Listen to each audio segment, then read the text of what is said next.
Grenada, okay. Wait, Yoruba. No, Igbo.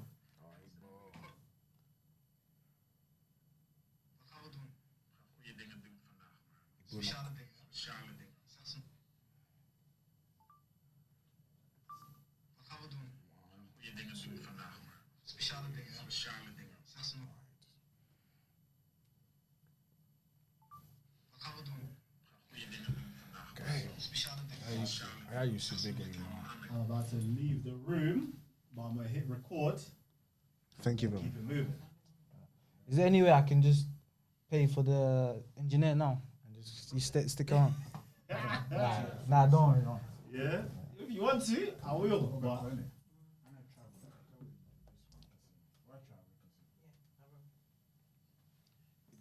What's that? Ibona Queno. That's like Igbo. Queno. But do you speak it? not really, you know. Okay. To be fair, Igbo people speak pidgin, like they don't really speak Igbo like Yoruba. Like, yeah. So, yeah. The fact that you still speak quite good there, man, impressive. I've never let go of my culture, really. So do you speak Sudanese? Yeah, Arabic. Arab. Oh, okay. That's what people think sometimes. When we speak Dutch, people think it's Arab. You know, Let's get going. All right. Okay. Broadcaster recording. ATEM recording. You see right here? Just so you know. If that ever goes off, know that there's a problem. Then just call me. If what goes off, sorry? You see this right here? It says ISO recording. Okay. Yeah. If that stops being red, Yeah. or anything, or something flashes anywhere, something's wrong. Just to let you know. Okay. Thank you. But let me stay around a little bit longer to make sure that everything best is shot. perfect. Right. Sharp. From my phone, from my phone to an Ibesha. And to me, so back. Do we try screening out with the big one? Okay. Probably need to start cracking, you know. Yeah, so mics as well, just keep maybe about that distance away from your mouth. Yeah, okay. So if I can just get you to, Test it. I don't know, say Dutch is the greatest language. Dutch is the greatest language. Altogether. Dutch is the greatest language. What happens if I lean in a little bit? Because sometimes, you know, you move about. Yeah, Is it's that just going to okay? be a little bit louder, Okay. but the equalizer will bring it down a bit. Okay, so just keep at this Yeah, distance. really and truly, if that's the distance you're going to be, Yeah. try to stick to that. Okay, bro. Yeah. Okay. Everything is cool. Let me just do a clap for this, just so we can sync it on yourself. That's really smart. And I'm out. If you need me, holla. Thank you, brother. Yeah. Have a good one, yeah? Yeah. Take care of yourself. I'll see you anyway, man. You're going like it's a finality or something. Not bad. Thank you, brother. Bro. Cool. Okay. Diddy, today, Aim. Welcome back, guys. Today I'm joined by a wonderful person. Introduce yourself, brother. My name is Rudolph Otrebrenya. That's my name. And what do you want me to go into detail? The details right away. Okay. Well, my name is Rudolph Otrebrenya. I'm a personal development coach, a best-selling author. I'm also a Pan-Africanist. And I've got a company called Rudolph Brenya International, which focus on personal development, developing young people. And then I also have a Pan-African movement called AFIC, which stands for Africa's Future Empowerment Community as well. So, and we're doing amazing stuff in all across Africa, particularly right now in West Africa. So, yeah. It sounds like a mouthful. Yeah, I've been busy. I've been working. Busy. Yeah, I've been working. Have you always planned to have so many things going on, or were you just like, it started off with one thing, it led to another? It started off with one thing and led to another. I never really thought, you know, as a young guy, I'm going to start a Pan-African movement in Africa. I'm going to do personal development and stuff like that. No, it's just one thing led to another, you know, and that's part of my story, really. It's just my story keeps on navigating where I end up being, and which is what I'm doing today. So, yeah. So where did it all start? So it depends where it depends what you're talking about, which part of the story you're talking We're about. talking about the components you just named. So from the book to the Pan African movement to the mentorship, where did it start? So for me, the personal development really started when I left university. Obviously I was born and raised in Amsterdam, the Netherlands, and then I moved to, because I know you're from Holland as well, so that's respect for that. So then I moved to London at the age of 11 with my parents, and then I went secondary school there, everything, college, and then I moved to Birmingham for university. So when I left university, I was unemployed for 3 years. Oh, it's a long time. Yeah, very long time. So doing that, 1,095 days, that's how long it was. And during that time period, I was at a very low point in my life. You can imagine, because I was thinking, I follow all the steps, that, society gives you. Yeah, go to university. When you finish, you get a degree. You should land a good job. I followed that step, and it didn't work out for me. In fact, before going to university, I didn't really want to do university. I was actually a footballer, and my dream was to play professional football. And, in an African household, you can imagine we spent hours just, going back and forth. My mom had to call uncles, he said he don't want to go to university. And then, they were speaking to me, oh, you're going to make it in football. Just go to university, just 3 years. And I didn't really want to go, but, in the end, they're over... Listen. Yeah, I had to listen, So I said, it's just 3 years. When I come back, I'll pursue my career. So when I finished university, came back to London, and like I said, I was unemployed for 1,095 days. And during that time, I hit a low rock bottom. I was sending emails every single day. I was applying for jobs every single day. I kid you not. I get an email, you've been unsuccessful. You've been unsuccessful. You've been unsuccessful. It got to a point, I kind of went to almost into a suicidal bit, because I was thinking, what's the point of living? Can you imagine? You're broke, you don't have any money, and you don't feel a sense of purpose. And it was such a hard moment for me. It was a very hard moment. But where things really changed for me, Mohammad, was when there was one day I actually, it's a little switch in my mind. After finish reading one of the emails saying I've been unsuccessful, I said to myself, clearly this is not working. Insanity is doing the same thing over and over again, expecting a different results. A great man once said that, and I was like, it's time for a change. So I said, if no one's going to hire me, I'm going to hire myself. Literally, that's what I said to myself. And one of the things that I always enjoyed was a production. So I wanted to start my own online TV production. And so I said, I'm going to explore talent. I really want people to come on, sing, rap, just anything creative. I want to provide a platform for them. YouTube was starting to boom. We're talking, this is around 2015. But there was one problem, Mohammed. Great ideas, but no funds, of course. I've been unemployed for 3 years. I haven't got the equipment. I don't have the cameras. And, so I sat down, I was just scratching my head. And I felt it within myself, and, I felt it in my spirit. And basically what I felt was look around and you'll see. That's the thing I heard. Of course, I didn't understand what that meant. I was like, look around, what do you see? What is that? What does that mean? Oh, and then it hit me. Oh, look around, look at the resources that's available to you. And then I just realized that I know people that have equipment, that have cameras, so why don't I reach out to them? And that's what I did. I reached out to them.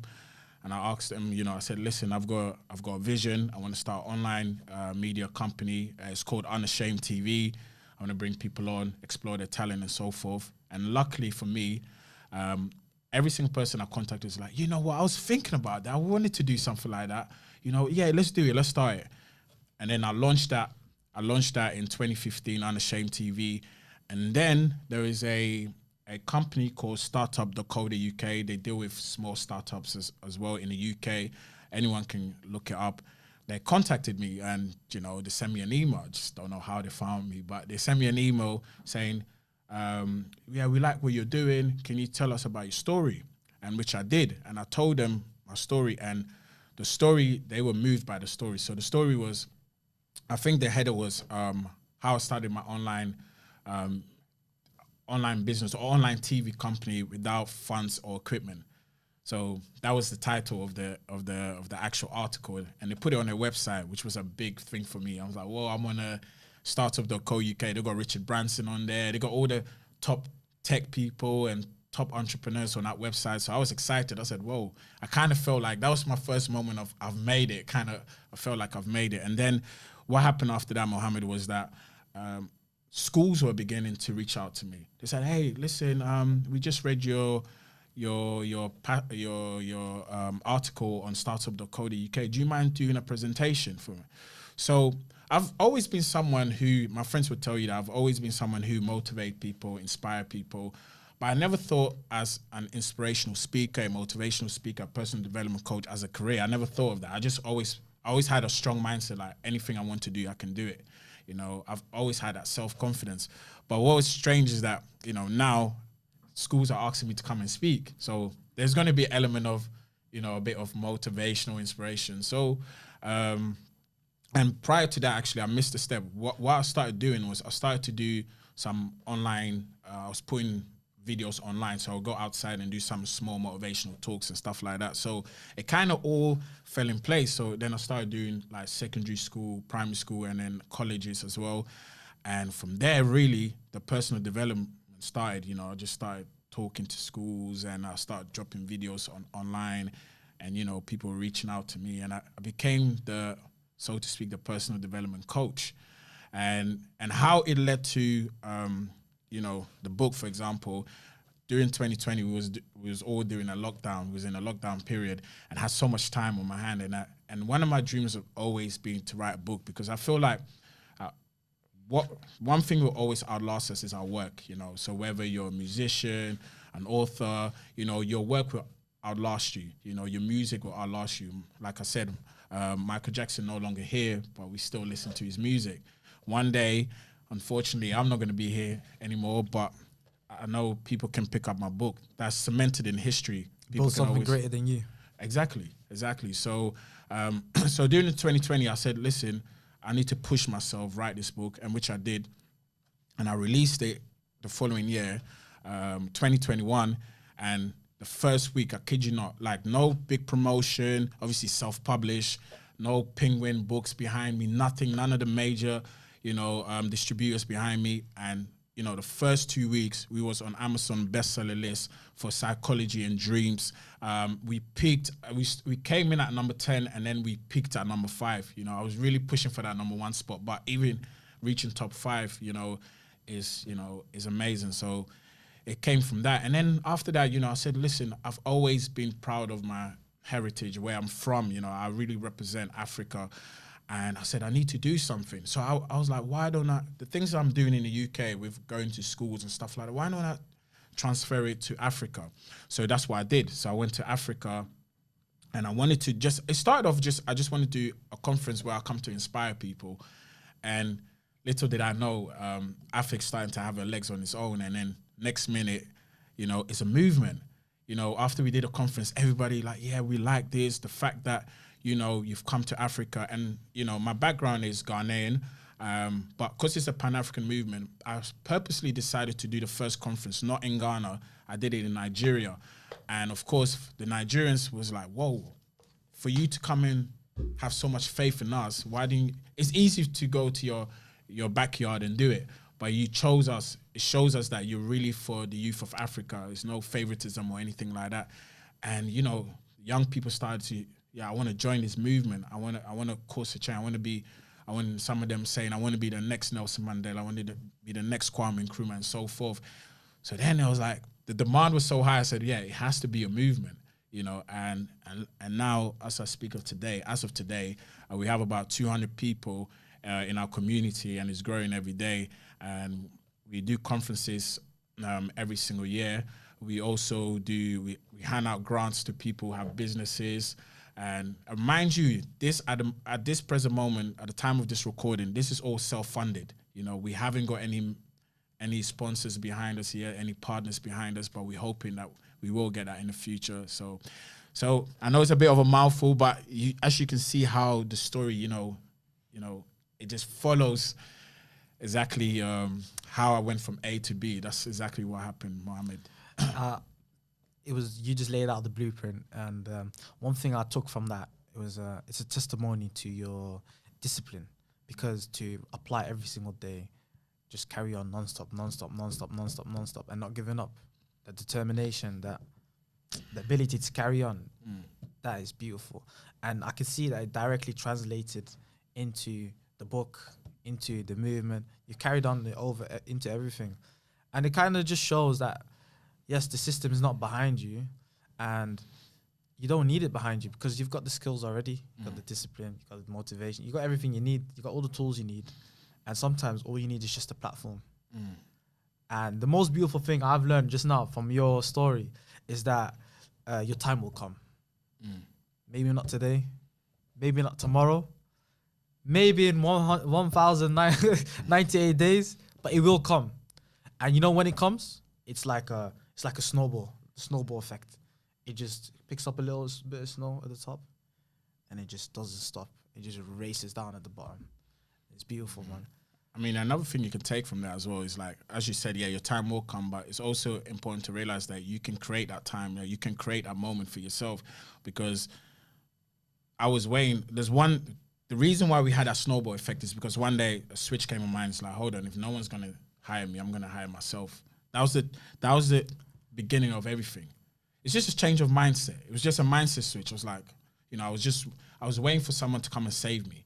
And I realized, like, no one's coming to save me. I need to do it myself, So it's just, like you rightfully said, your time will come, but we should stop waiting for people to give us that opportunity. We should create our own opportunities, especially in the times that we're in. You can create so much opportunities for yourself.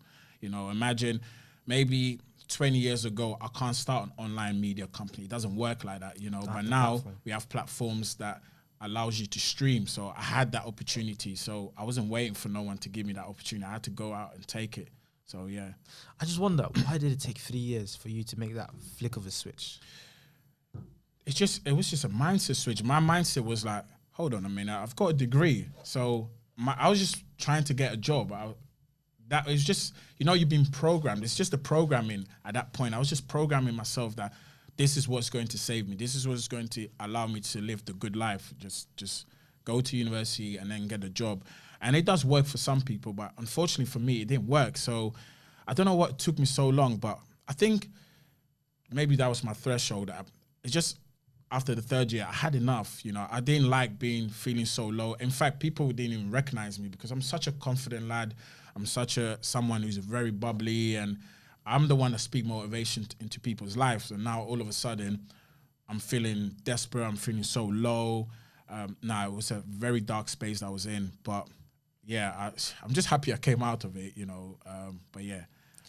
Do you think there was something deeper than the eye can see that took you out of the rut, other than the flick of the mindset? Do you think it was something else, perhaps? Looking back at it now, you think? Yeah. The thing is, I always knew there was greatness inside of me. I'm a very spiritual guy, so I always felt like that I'm here for a purpose. I've always felt like that. I grew up in a very rough area in Southeast London. I went to a very bad school and everything. And the reason why I never really got involved in many of the things is because I always had this confidence, a little bit of the arrogance that, like, listen, I'm going to be someone big. So it's just a matter of time. So for me, I always knew inside of me, there's something inside of me. So during that time period, I was like, well, right now I'm in this dark moment. I'm not really being the best version of myself. People are not really benefiting from the real Rudolph, So I had to really go deep into spirituality. I had to go really deep into my talents, my skill set, and a bit of my knowledge at that time, which was to do with like production and stuff like that. And then I was like, okay, this is it. It's time for a switch. Yeah. Is there any lessons that you still, till this day, retrieve from those moments? Yeah. The biggest one is start today. Start today. It's just simple as that. there's a saying I always say is what's in your hand. You know, in fact, it's even in the biblical references where I think when God was speaking to Moses and he said like, what's in your hand? What that simply means is that look at the resources that are available to you. You know, the number one thing that people, whenever they're starting their journey, we all need capital, you know, everybody needs a capital to start something, but there's something like, for example, if you wanted to start a podcast show, what's the first thing you can do? The first thing you can do is to, you know, to have the idea, write it down. Exactly. That is starting on that dream. And the moment you start on that dream, you're already becoming successful, you know. This is what people don't understand, that people often wait. Like I said, they're waiting for the savior. They're waiting for someone to come and bail them out. They're waiting to get everything. And the thing is, yeah, you'll never be ready. You know, you'll never be ready. There's no such thing as I'll be ready. Like, you just have to move. You have to move. Like, I never thought like I was going to start a Pan-African movement. I'm going to be a personal development coach, coaching people. I never thought of all these stuff. Like, it just started off like, listen, I'm unemployed. I want to start. I want to bring the best version of myself out. So the thing that it really carries on with me today is start today. So whatever I do, I never look at, how much it's going to cost me, because it's not for me to know. That things it will work out itself. Like, it's not for me to know how much it's going to cost me or anything. The most important thing is that, Rudolph, start today. Wherever it is, you got to start, you know, and not everything costs money. You understand? So not everything costs money. Are you consistent with that? What? Consistent with starting today? Starting today, everything, immediately. Mostly, like, obviously we're human beings that sometimes, you know, sometimes you get a bit, you get caught out a little bit, but mostly, I would say anything I do, I start with today. For example, with my online motivational talks that I do now, I've got a YouTube channel and everything. I started off with my smartphone. You know, at that time, people were using, you know, big cameras and so everything. But I was like, listen, I don't have the camera right now, but I've got a smartphone. So I'm going to start. At that time was Facebook. So I was dropping videos on Facebook and Instagram, just trying to inspire people. And, you know, it started from there. But today I'm in a studio recording and everything like that. It's a mindset I've always had. It's always carried me, you know. When I started the first Pan-African conference in Lagos, I didn't have the full money. I didn't have it. You know, but I was like, listen, we're gonna start. It will work out. It will work out for me. I just know it will. It always does. So yeah. Would you have done anything differently? In what, in my journey? Or? Yeah. I wish Other than starting sooner. Yeah, that's what I was gonna say. Started sooner. Other than that. I don't think so, because I know it sounds like cliche. If I did anything different, maybe I wouldn't be here right now. So yeah, I mean. Yeah, because honestly, I think if I did something different, I wouldn't possibly be here today. So I'll just take it how it comes. Like, yeah. But yeah, that would have been my answer, to start sooner. I was like, what am I waiting for? But who knows, maybe if I started sooner, I wouldn't be here as well. So I'm grateful for the journey. I'm always grateful for the journey. It's funny you said that, because earlier on my way here, I was listening to podcasts and someone said, no matter what age you are, you'll always wish you started sooner. Like, it's always a thing that was in the back of their mind. Do you know why that is? Yeah, because I've got a video out where I say that sometimes, especially for young people, we believe that we have all the time in the world. You know, time is the most precious commodity out there. You know, it's the only thing that we do not get back. You see, Mohammad, I can take. Don't watch that. Don't worry, you can leave it there anyway. Yeah. See, Mohammad, I can take £10 from you today. Yeah? You can leave this building and make that £10 back. But if I waste your 10 minutes, like, you will never get that back. And one thing you need to realize is that today, this very moment, is the youngest you'll ever be. You're not going to be any younger than this. So that should tell you, like, you haven't got that much time, you know. What the thing is here, you've heard it said, everyone has 24 hours. You know, why do some people succeed and others? It's just simply what they do in that 24 hours. It's just that simple. Like, the Most High hasn't given some people 48 hours in a day. No, we all operate in that same 24 hours. It's just how you use it effectively. And sometimes when we're young, we feel like we got all the time in the world. Yeah, let me just enjoy and stuff like that. You know, yeah, you can enjoy and everything, but everything you do has, because one of the things that I focus on is purpose. Everything you do has to be purpose driven. You know, if this podcast wasn't purpose driven, I probably wouldn't show up today. You know, everything I do has to be in line with the purpose. In line with the vision. And in line with the vision. Every single thing. From everything, from the company you keep, from the books you read, from the podcasts you listen, everything. You know, some people might think it's extreme, but listen, it's either you want to be extraordinary or you just want to be ordinary. You know, and everybody, if you meet anybody that is really successful, they're really stingy with time. Like, they're more stingy with time than money. Like, they're so stingy with time. I once heard one guy said, "Oh, he doesn't like people wasting his time. So when people walk in his office, he pretends to get up here, get on the phone. So the person knows, like, listen, whatever you're trying to say, hurry up and say it because I don't have that time." You know, so time is very, very important. You know, that's one thing that we all have in common. And yeah, however you use your time will determine who you become in this life. You just touched upon the vision. And I had this conversation with Luke yesterday, one of my clients. And I said to him, I wonder if you agree or not. I said to him, motivation and discipline are both temporary. Only thing that lasts is the vision. Do you agree or disagree? Yeah, I agree to a certain degree because the vision is like, I define vision. Let's look at vision. Vision is seeing your future in pictures. That's what it is. Sometimes people think it's some spooky thing, but it's just simply like you looking at your future in pictures. You know, when we think in pictures. Nobody thinks in words or letters or anything. But we think in pictures. You know, when I say elephant, you're not thinking about the word elephant. You probably see an image of elephant. Yeah. Probably the audience are now going to be thinking of elephant in their mind. But that's what we do. We think in pictures. So the vision is seeing your future in pictures. So, like you said, that's one thing that is been given onto you. The vision's been given onto you, and it's not been given to anybody else but you. But you need discipline. You know, you're gonna need motivation, but matter of fact, you will definitely need discipline to achieve that vision, because that discipline might be showing up. You know, every single day, showing up, putting the video out. Okay, you might get 10 views, but are you gonna post another video the following week? Are you sticking to your routine? You're going to need that discipline to achieve that vision. And I'll tell you why vision is so important. You know, and I'll tell you why people are scared to really go after the vision, because vision often makes you look crazy.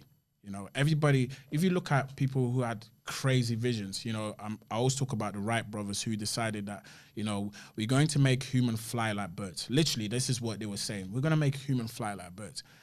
During that time, I don't even know it. I'm sure people was like, yo, we need to check these people out. We need to check them into some mental institution because this is not right. Like, what do you mean you're going to make people, how are you going to define the law of gravity? That doesn't make sense.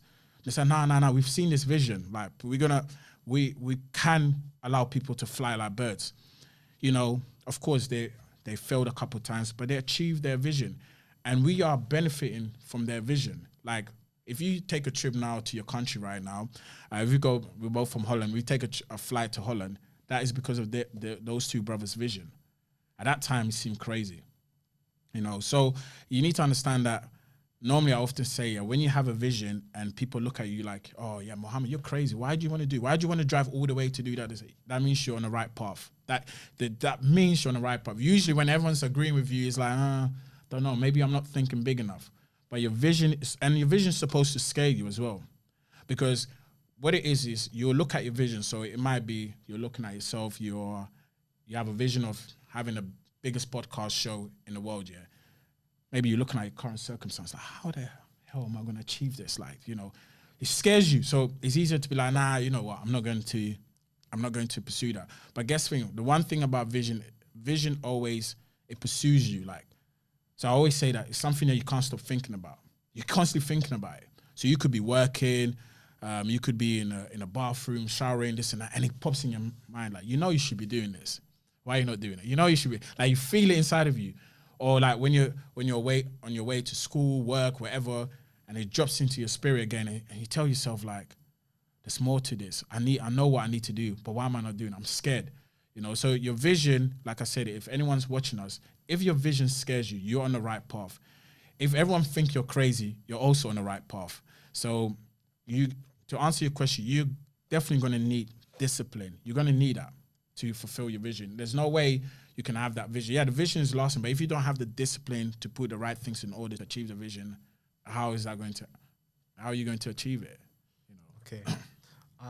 One thing, I want to show you the message I sent him. Oh, yeah. But the second, before I go there, is how do you distinguish goals from vision? Okay. So your vision is, like I said, your vision is seeing your future in pictures. So it's the overall picture. So, for example, I want to start a podcast, or the vision might be, I want to start a podcast that motivate, inspire young people to get into entrepreneurship. That could be the vision. Now, your goals are the steps that is going to get you to the vision. So it's like you're breaking your vision into smaller steps. So, for example, what's the first thing that I need to do to achieve this vision? Okay, I need to look for a podcast studio, or I might have to set up a podcast studio. I need to get cameras. These are all goals that you're trying to achieve. Okay, after you achieve that, okay, what's the other goals I need to set? Okay, let me set a routine. I want to release 2 podcasts per week or something like that. I'm going to achieve. These are goals. So your vision is the overall picture. Your goals are like the smaller steps that get you to that vision. So would you say the vision is the end destination, the goals is part of the plan?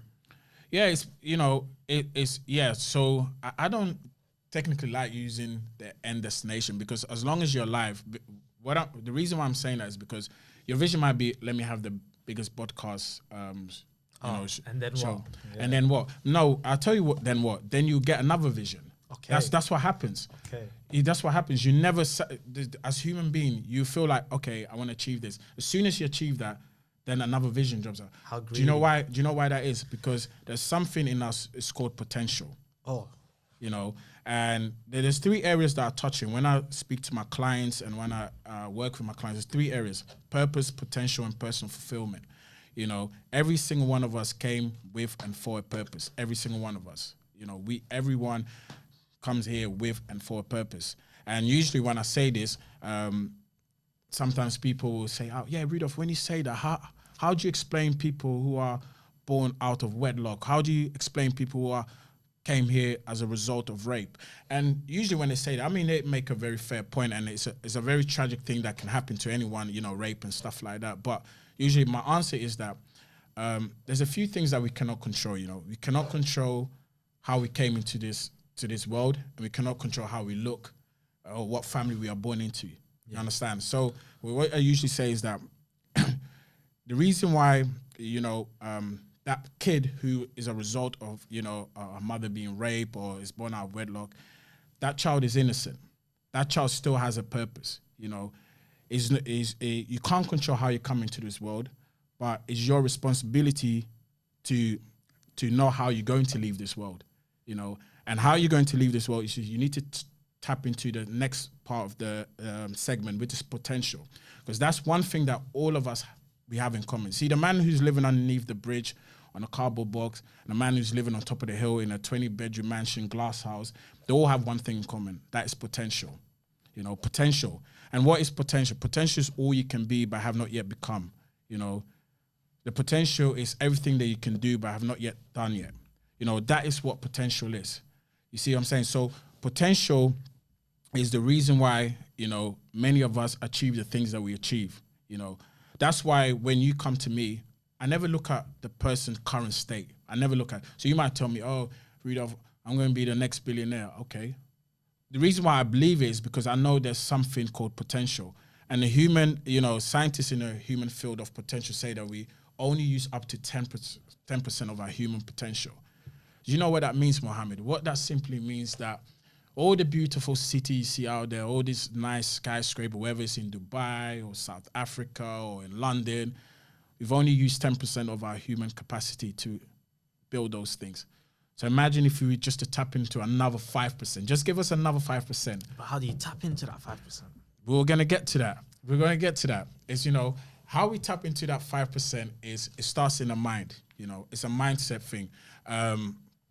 Before anything is achieved, things are created twice. First in the mind, and then in reality, And in order for us to reach our potential, we need to go past the physical plane.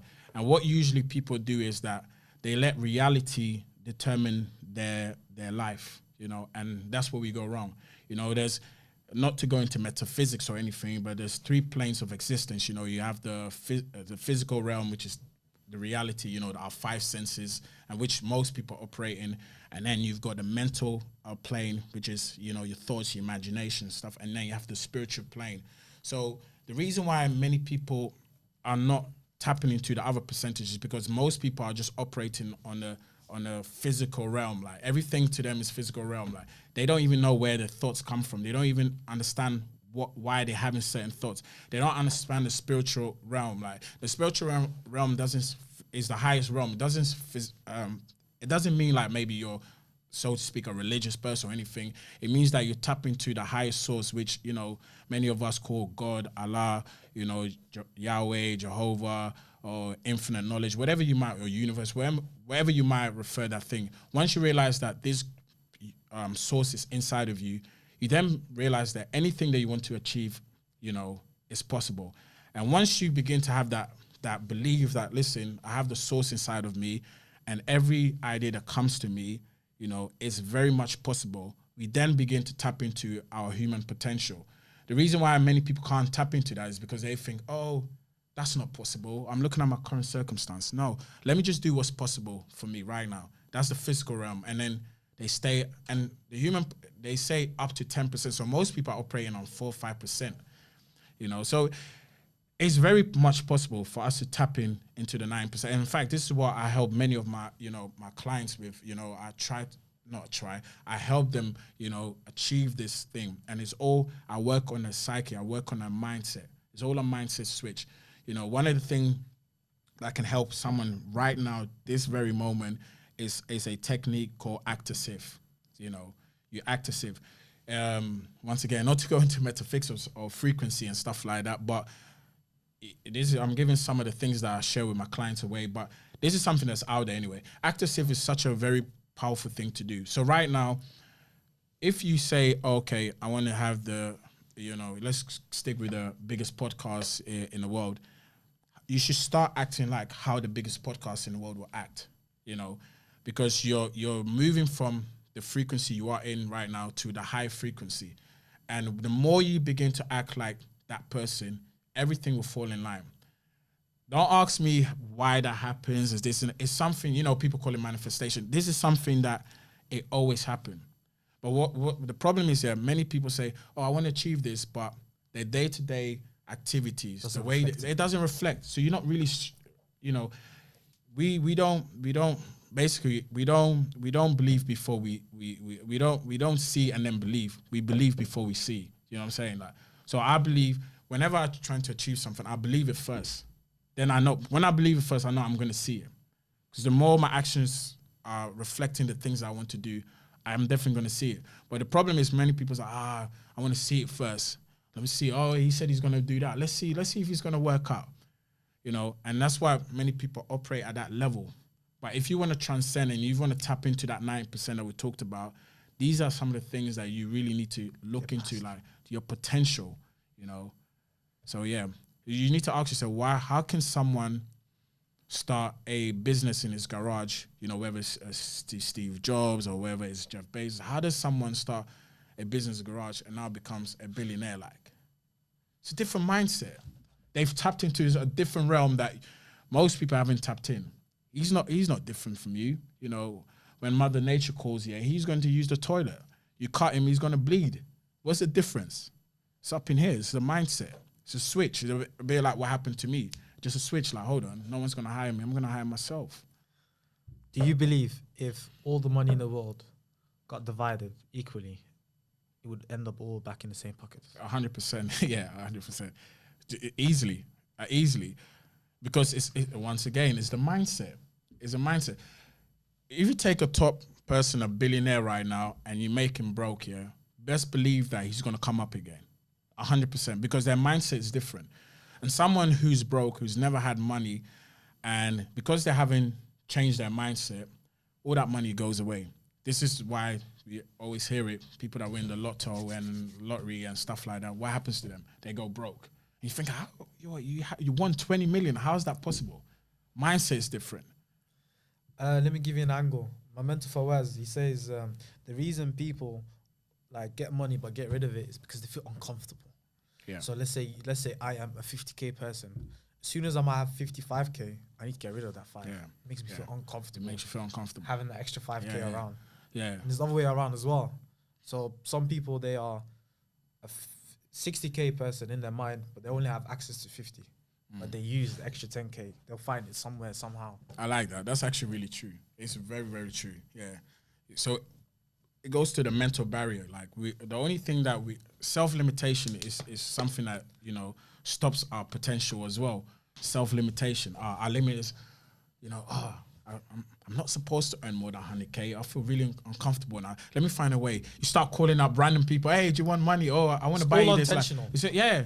You don't think about it. You don't think about it. Start buying stuff you don't need. You don't need. But once again, it all goes down to the mind. You know, it's the mindset. It's the mindset. I really like that analogy. It's really powerful, actually. It's so true. For Waz. Yeah. Very powerful. Like, very, very. But from the way I look at it, right, is when it comes to division, mindset, discipline, all of it, there's one common barrier that most people, I still face, which is the lack of self-belief. How do you build that lack of self-belief up? Like, how do you get past that barrier? And also the barrier of fear. I feel like they same hands. Yeah, that's a very good question. The reason why many people do not achieve the thing they want to achieve because they lack a lot of self-confidence in themselves. And self-belief, self-confidence, self-esteem is something that every individual needs to work on. You can always, no matter how confident you are. I mean, you look at some of the top athletes here. Athletes are some people that we can really study. The ones that are really successful have a really strong self-belief in themselves. Like, they really believe, like, listen, I can do this. And sometimes it makes other people who are not so confident, make them feel a bit uncomfortable. Like, oh, he's a bit arrogant, innit? He's a bit this and that. But you need that. You need that to succeed. And once again, that comes, you know, one of the things we can build self-belief is by actually getting tasks done. I believe that, for example, every time you're doing an episode, the more you're doing an episode, your self-belief begins to grow. Because then what? You're being disciplined. You're like, the thing that I said I'm going to do, I'm actually doing it. And the reason why people don't really have that self-belief in themselves is because whatever they're saying is not congruent with what they're doing. So, for example, like, I'm gonna go out and run, for example, and they don't go out and run, and they feel bad about themselves, like they lower their self-esteem, like, oh man, I'm not a man of my word, I'm not a woman of my word. But the more they begin to do it, that self-belief, I say I'll do it and I'm going to do it. So how we build that self-belief and the self-esteem is by actually doing the things that we say we're going to do. You start off small and then build that confidence. Another thing is, like I said, once again, you tap into a higher source. When you realize that, listen, the source is in me. Like, if you believe that, you know, God can't fail, for example, and God is in you, like, how can you not have confidence that, you know, think about it. If I said to you, Mohammad, like, you know, you can achieve anything you want in this life, you can't even fail. If I told you this right now and you actually believed it, what do you think will happen for you the next 21 days? Like, you'll move different. You're like, you go and start something right now. You'll be like, yeah, I know I can't fail. Apparently, I've got this magic wand, like, I can't fail. You see that confidence? You're brainwashing yourself. That's why I told you about that active principle. What that does is you brainwash yourself. What happened to me, Mohammed, is that I've brainwashed myself to the point that there's no one that can make me feel that I can't do anything I want to do. I've brainwashed myself. It's too late. I've already brainwashed myself to the point that, listen, my self-confidence is something that I've always had. People are like, oh, you're so confident, this and that. I have to brainwash myself because we live in a world that people are so negative. You know, misery love company. You've heard these sayings. There's a reason why people want to be miserable with me. Be miserable with me. Like, why are you so confident? Nah, he's full of himself. Energy. It's all energy. Energy. Yeah, it goes back energy, frequency. You know, you shouldn't. There's some people you shouldn't even be. That's why I said your vision dictates everything. Your company, everything. Some people you shouldn't be around them, not because they're a bad person, because you're trying to hit another ceiling. You have a certain frequency, but you're still trying to drag. You've gone to a new chapter in your life. You're still trying to drag people with you, like, to this new chapter, and they haven't hit that level yet. 50 said that, or Nipsey said, when you go up, you either gotta bring your friends with you up or go back down with them. Can you go around it or nah? That's the way. It's mad, innit? It's mad. It's true. I agree with that. I agree with it. What you said earlier reminds me of Alex Omosi. Mm. He says confidence doesn't come from shouting affirmations in the mirror. It comes from having an undeniable stack of proof that you did what you said you would do. Yeah. And I do wonder, as a self-development coach, is there a way around it? Around what? Sorry. Like, is there a way around that? Like, building that stack of undeniable proof? Without doing the work. Not necessarily without doing the work, but without, I need to get the thoughts of the people in the room. You know, they're not here, so I'm trying to bring it in them. I'm trying to bring it here. Is there any way of you building confidence without? Yeah, that doesn't make sense though. I'm trying to answer the. If I get the question, I can answer it for you. But, I mean, the first step is anyone can do is by brainwashing yourself. You know, Delusion. Yeah, they call it delusional or whatever, but you have to brainwash yourself. I saw a video the other day. Ronaldo was taking a free kick, and he said, "I'm the best football player in the world." Bro, he said that before he took the free kick. I think the first one he missed, the second one he scored. You know, he's brainwashing himself. There's nothing you can tell him. Whether you say this person's better, in his mind, he's the best player in the world. Like, do you know what I'm saying? And the only way you're gonna consistently feel like that is by actually putting the work. There's no way around it. You have to go out. It doesn't mean, for example, you saying that doesn't mean, I have the best podcast. Doesn't mean the moment you release this podcast is going to hit #1 on Spotify and stuff. It doesn't mean like that. But what it means is that you have to start operating like you are the #1 podcast. So what you need to do, one thing I always said, success leaves clues. Right? There's nothing new under the sun. You know, you can't. There's nothing that you need to. You shouldn't be a genius. I'm going to try and invent this myself and all that stuff. Like, reinvent the wheel. Yeah. There's people out there in your industry that are ahead of you. You know, there's one thing I said. Yeah, if you're leading a pack, there's one thing you can't see. If you're really focused, you can't see your back. But the people behind you can see everything. They can see how you're moving and everything. That's why when you're on top of the pyramid, you should always be ready, because people have an advantage. They can see everything. They see, oh, he did it like this. He did it like that. So one thing that you can do is look at the top people, the top people in your industry. How are they moving? Where do they go out? Where do they hang around? Which coffee shop do they go to? What kind of books are they reading? What kind of company are they keeping? You know, what do they do for leisure? Like, all these things, it's all clues. And once you start moving like that, I had a friend, he told me, listen, he went to, in the UK, I think David Lloyd is one of the most expensive, you know, fitness clubs out there. And he said, he registered me. Yeah, sponsor this podcast. He said to me, he went to David Lloyd and he... Is this Kofi? No, okay. Kofi, no. Another guy.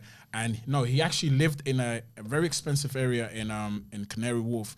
So I said in Chelsea, sorry. In Chelsea, I said, bro, what made you go and live there? Like, he said, Rudolph, man, the type of people that I'm looking for are in that building. So if it's gonna cost me whatever it's gonna cost me, you know, I'm surrounded by people I want to be around with. So the other day I was in the gym, and this person was talking about real estate, was talking about this to me, and then he was opening my eyes. So I never thought of that, because I'm thinking, in my mind, I'm thinking like, why are you spending so much money when he's making good amount of money? But I'm thinking, why don't you just get a nice apartment somewhere in South or, you know, East or something? So nah, I'm gonna move in Chelsea. He said, Rudolph, it's paining me, but boy, the people I'm connecting myself with. And another example I'll give you, one I read this in a book. The man, they asked the man, he said, if you lost all your money today and you only had $5 to your name, so what would you do with that $5? The man said, I'll look around and go to the most expensive cafe shop so I can buy coffee, the most expensive coffee, wherever. I need to just go to the most expensive coffee shop there is or the most eloquent coffee shop in the area. And they asked him, why is that? It's because the type of people I'm looking for are going to be there. And I was like, what's the point of me going to a local shop? Like, my frequency is not matching there. I need to go there. You understand? So 100%. Yeah, so these are the things, you know, success leave clues. Like, I always say that in order to build that confidence, start looking at the top performers in your industry. What are they doing? You know, yes, we can't all, you know, at this moment, maybe we can't all be in a yacht or be in a maybe a 5-star hotel or something like that. But just pay attention to how they move. You know, you'd be surprised. Some of these coffee shop doesn't cost you to go. You can just go there, bring your laptop out. Hotel you know, lobbies. yeah, hotel lobbies. Bring your laptop out. Just get a bottle of water. Like, you know, might cost you more expensive than the local, you know, supermarket. But just get something. You know, get a bottle. Just sit there. You never know. You might overhear some few conversation. You say, "Oh, what do you do? What do you do?" Every time I go to a place where there's, you know, prominent people, I promise you, Mohammad, one of the first things they always say is like, "Oh, what do you do?" They never ask you what's your name. Like, what do you do? The reason why, because I remember at first I was like, why did I ask that? I feel a bit offended, but I know why they were asking that, because they know that in order for you to be in this room, you are someone. Like, so we already know you're someone. So they're trying to figure out, like, how can I connect with you? Like, what do you do? Like, oh, you're personal development coach. Okay, cool. You're an author. Okay, where's your book? Where can I buy your book? You know, that's why they're asking that question. What do you do? You know, not necessarily, oh, what's your name? Like, you know, and then after they'll be like, oh yeah, so what's your name on socials or whatever? Let me get your contact. So yeah, we can build that confidence by just brainwashing ourselves, you know, that self-esteem, that it would just go through the roof, man. Go through the roof. I absolutely loved that section, man. I loved it. Two things. The first one was your friend moving to Chelsea. Yeah. I agree. I'm trying to do the same thing. I'm trying to move into my mentor's apartment block in Manchester. Yeah. It's definitely the move forward. And it comes back to that thing about your friend might be a 60K person, but he's spending 100K a year. He needs to be in that gradient. The other thing is Jim Rohn, he says, because you say success leaves crew. Yeah. Jim Rohn says success is looking for a good place to stay. And it kind of links in with that. Yeah. I like that. That's, Jim Rohn is, OG. Yeah, What does success mean to you? As for me, success is becoming all that you were created to be.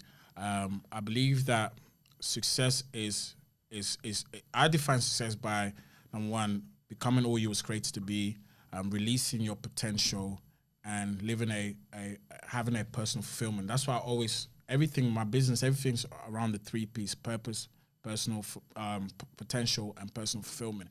The reason why I'm saying this is because sometimes we look at it. Don't get me wrong. When you have success, there's byproducts, meaning success will definitely come with money. Success will come with notoriety, fame.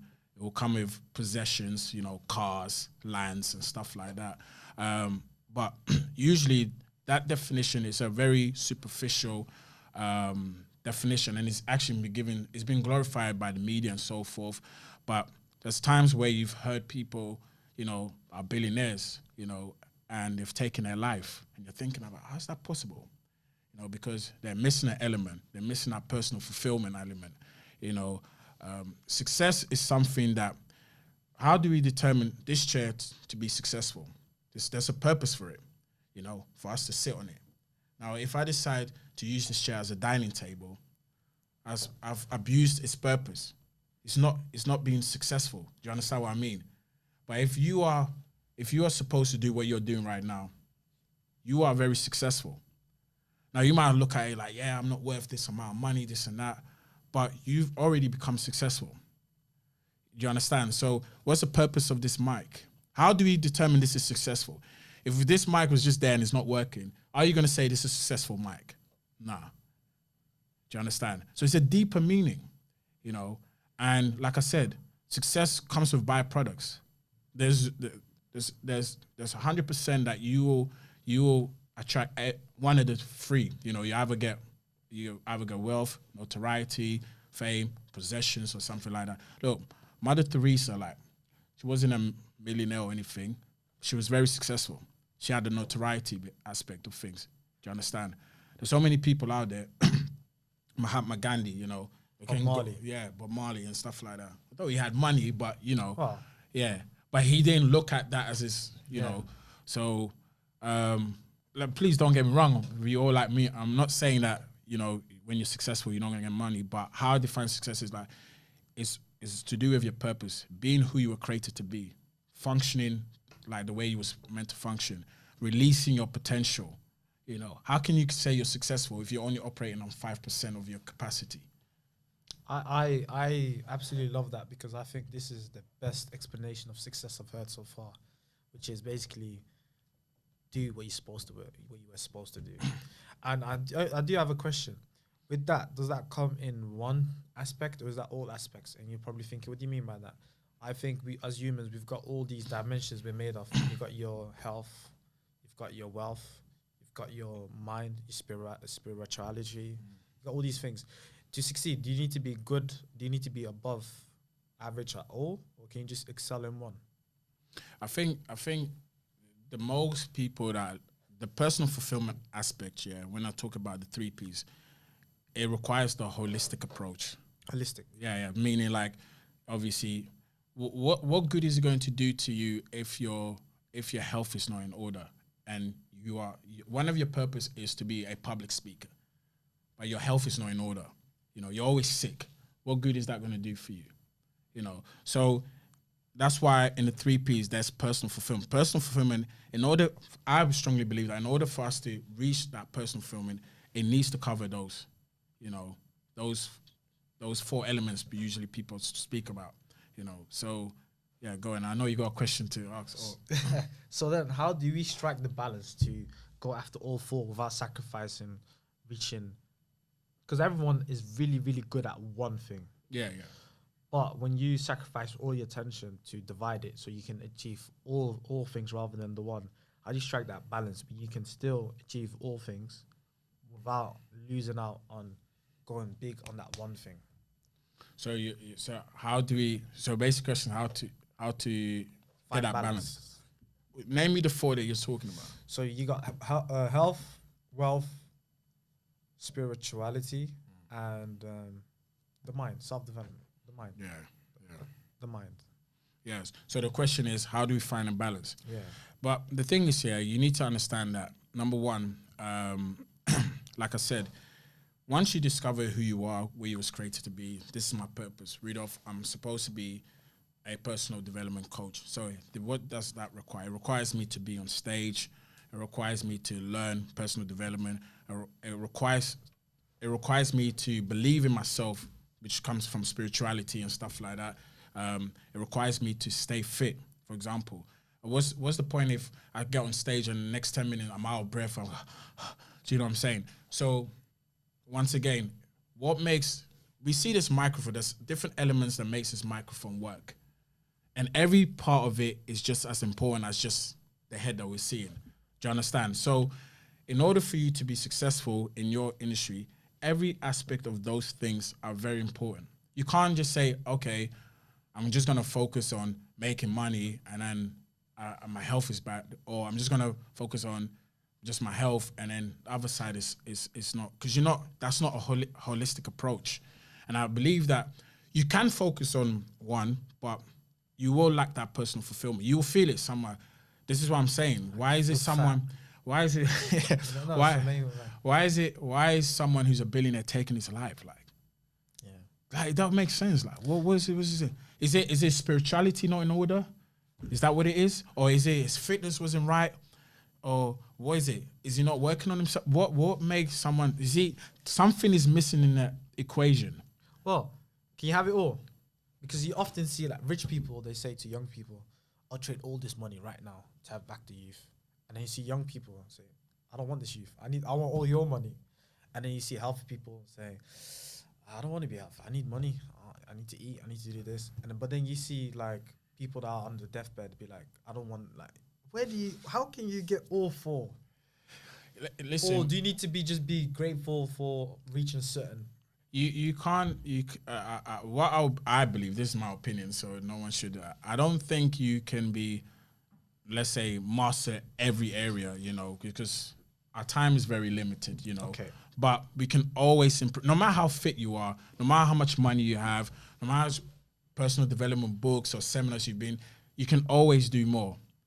There's always, you can't say that, oh, this is the plateau here, we've reached the level now, no more.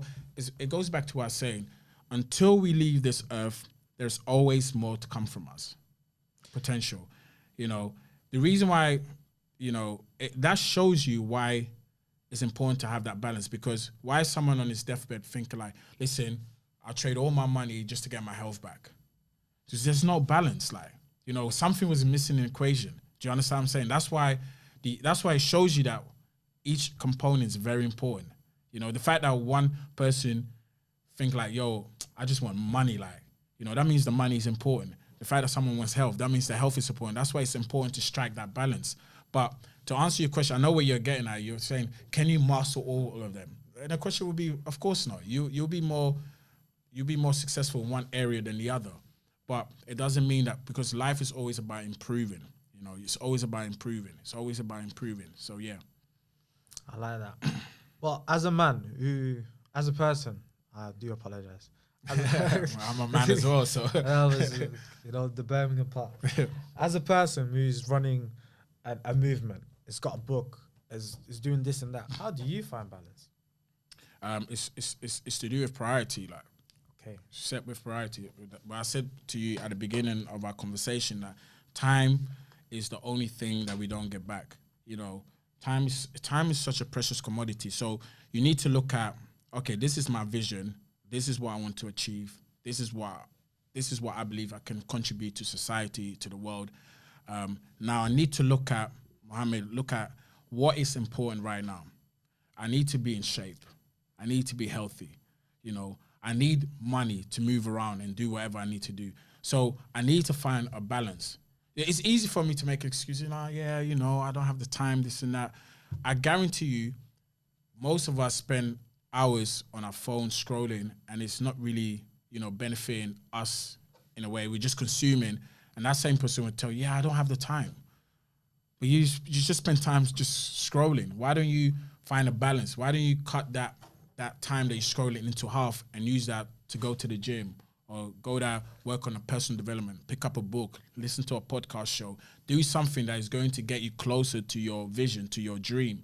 You know, that's why I said anything that I do, not all the time, but 95% of the time has to be in line with what I'm trying to achieve. Comes back to the vision. It comes back to the vision. Your vision should control you. Like, it controls everything you do. Oh, I wanted to show you that too. But yeah, I like that. But I've got a question, right? I like your questions. A lot of people, because you're talking about consuming, right? A lot of people are thinking like, oh, but I learned from TikTok, I learned from YouTube. But where do we draw that line? Like, this is enough consumption. Everything we've learned, let's put it on in practice. Like, or do you ever stop consuming? Do you moderate consuming? What's the crack with that? So you go back to what you're saying. If they're learning from it and if it's helping them, that's fine. They say they're learning. Yeah, so it depends on the individual. You have to be honest with yourself. There's been times we've all been there. Sometimes I be scrolling. I'm like, what am I doing? Like just scrolling. So I'm just scrolling. It's just a habit. Pick up a phone, we're just scrolling. It's a distraction. You know? It's a distraction. But there is an element. See, on socials, I look at, there's two types of people on social. There's consumers and producer. Well, what you're doing now, you're producing content, you know. So I try to find that balance. So I produce content online, but I also consume content. But I need to know, I have to be honest. I can't, there's no perfect answer, you know. Everyone is different. I know when I've over-consumed, I'm like, nah, this is what I'm doing right now is not benefiting it's not benefiting me. I'm just over-consuming. I'm just consuming for the sake of consuming. And like I said, the things that you follow, whether the X profiles you follow, the Instagram profiles you follow, the TikTok, it all determines algorithm. You know how it works. If they know you like this type of content, they're going to keep showing this type of content. But you make a good point. One thing, we need to be careful that we don't fall in a trap where we just consume and don't take action. You know, I've got my book here. I'll even love it if someone say, oh, I spent time on chapter 6 and I reread it over and over again, because that person's building something. You know, they reread it over and over again, and it's about goal setting, and I'm working on it, goal setting, and I'm doing it, rather than, okay, I just read through this book quickly, then I pick another book quickly, and you've not even implemented anything what the book says. Like, so yeah, I would say that you need to find that balance. I can't give you that answer. You know, everybody knows. You know it. You know when you say, oh, I'm just doing a bit too much here. So yeah, but is it good to just say, you know what, that's enough now. No consumption. I've got an idea and I'll go after it. Or no, Is it good? Of course it's good. It's Oh, gonna. yes. Yeah, if you got an idea, why would you if it's a good idea, that's something you want to achieve, why would it not be good? If you- No, but in the sense that you stop consuming. what do you mean? Stop. So consuming? let's say for argument's sake, I've been consuming cinematic content for so long. Now I'm start producing it myself. Do I now stop watching Daniel Dalen and the rest who are making these cinematic? Is videos? it is it helping you though? If it's helping you, you don't stop. Like, Yeah, but that's the thing. Sometimes helping you? Sometimes we think it helps, but it doesn't. Because essentially, like I said, it's a distraction. And what's a distraction from? It's distraction from the vision. The vision makes you feel uncomfortable. Like you said earlier, it has to be bigger than you.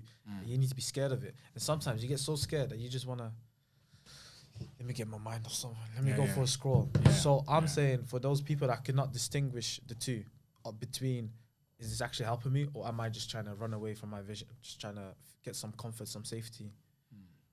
Is it better to just, you know what, let me leave the content for now. Let me just do what I'm doing with the content, with all the ideas, content I've already consumed, or no? What do you think? so what I think is that once again, is that everybody knows that you have to know yourself. You know, self-awareness. I think Gary Vee talks about that, having a strong self-awareness. You need to know yourself really well. Me personally, I don't really spend time watching anyone. You know, my friends always make fun of me, like, "Oh, Rudolph, you post something and you watch it 100 times." I say, "Yeah, because I want to watch myself." Like, I posted it, but at the same time, that I think goes back to what we're saying. There are people in your industry that have gone before you. There's nothing wrong with, you know, studying them and just trying to get ideas, but you have to be careful. Once again, like, just idolizing them and you just keep watching them, and you're not doing what you're supposed to do. So there comes a time where, okay, I'm going to produce my cinematic content now. I'm turning all these other content off. Just lock in and just focus and just produce content. Okay, I've done a few content now. I've released about 5. Let me go back. Let me see what's happening in the industry now. What's going on in the market? Boom, boom. Learn a few things. Go back into locking in. You know, you can't just be like, oh, okay, I'm still learning, because it's almost an excuse to procrastinate. You know, like, oh, let me just It's back to like, oh, I'm not ready yet. I still need to learn more. You'll never be ready. You'll never be ready, and the only time you'll be ready is by actually you learn on the job. You know, you learn on the job. You figure it out.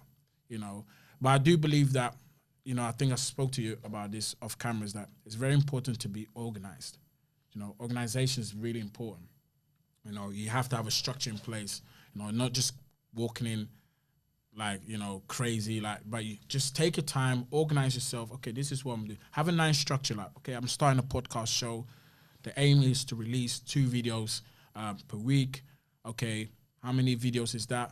There's about over 100 videos a year. So how many, so I'm going to shoot, this is a day that I'm shooting content. That's organized. You know, you're being organized, and now you go and do the action.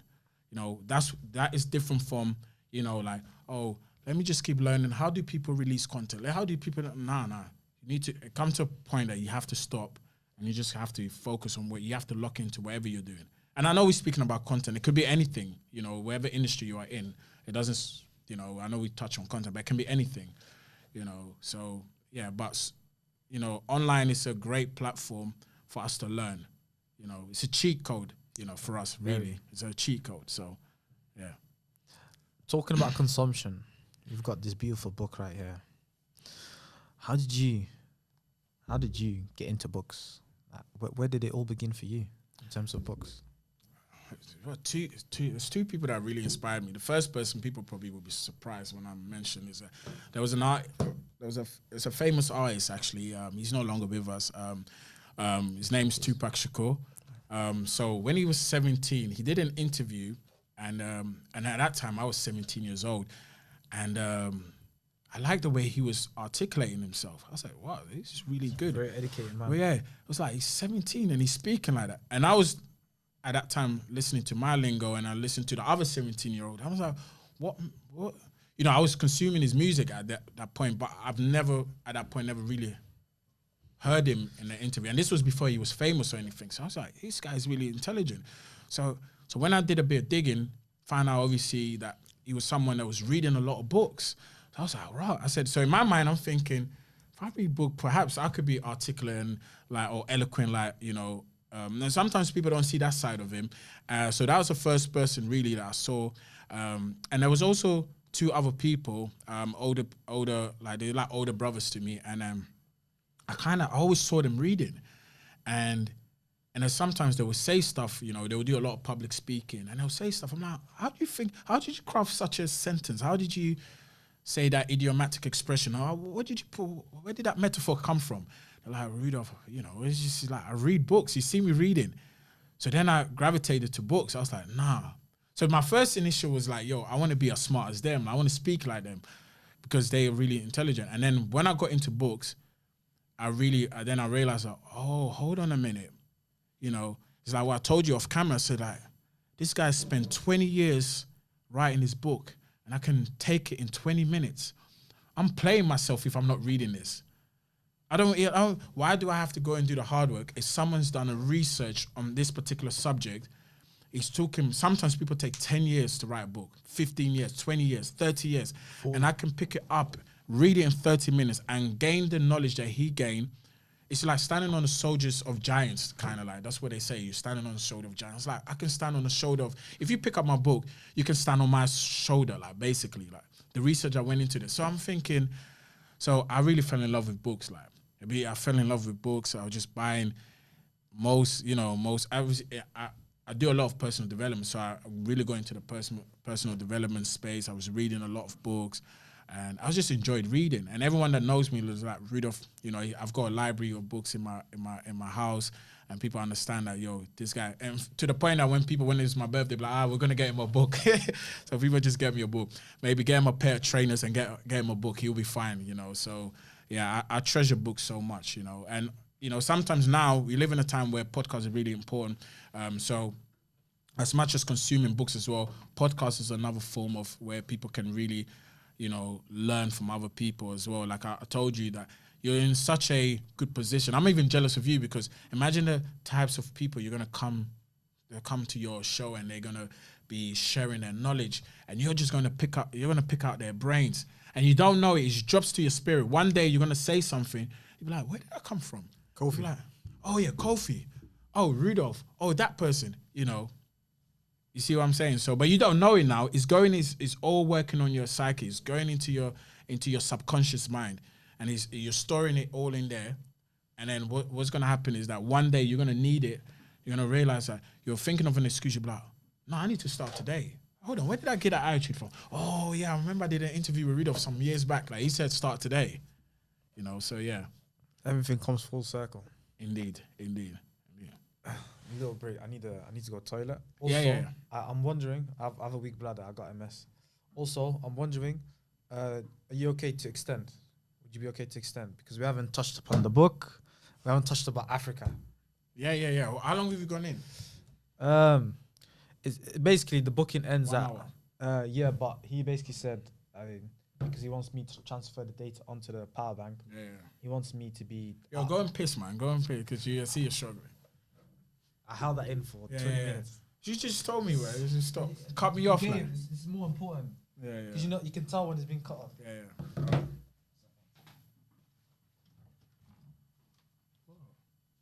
Look at Soko. Did you say Andy?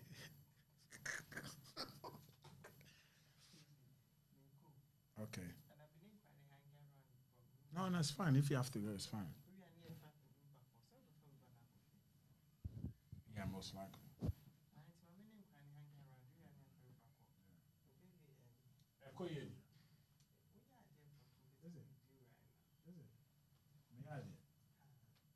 That's what Shirley said as well. Huh? When I'm hard, I didn't know like. Thank you. You need the outfit for me. Even today, I don't feel on top form. But get a full outfit. Sorry.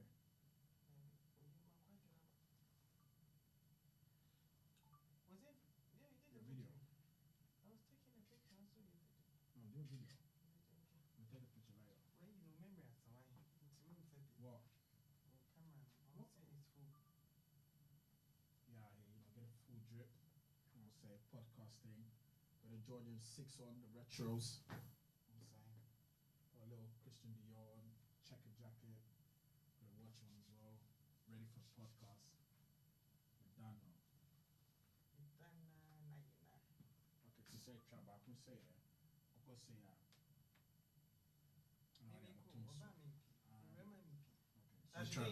So we trap equipment, no camera. Wait till I can sit down. Man.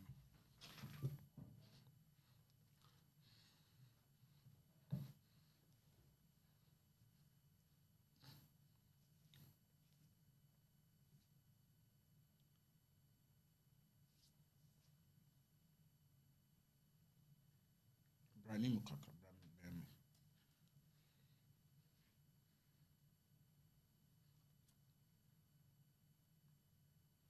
Okay. Do one more, but a bit quicker. Do one more, but a bit quicker. So put on that.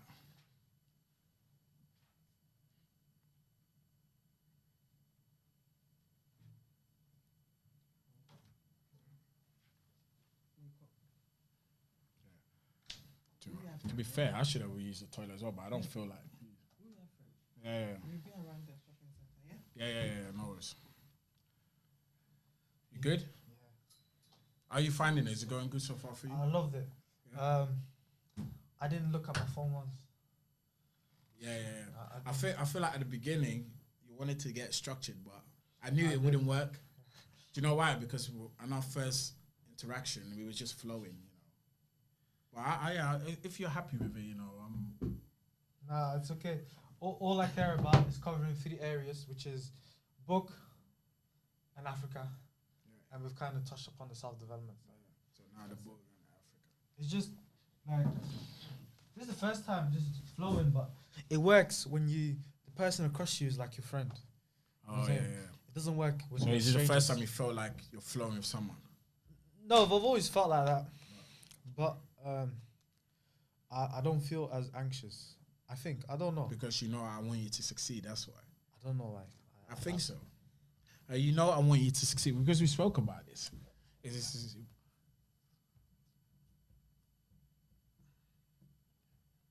Obviously, I don't know how much you're paying for here, but if it's in your budget, man, this place will be a really good place. Like whenever we come London.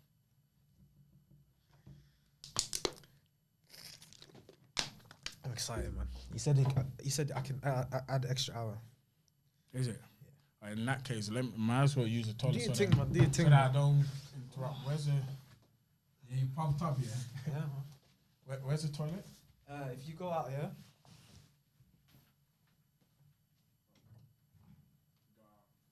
Go out, take a right, and take another left, take a left, and the man's toilet and the woman's toilet.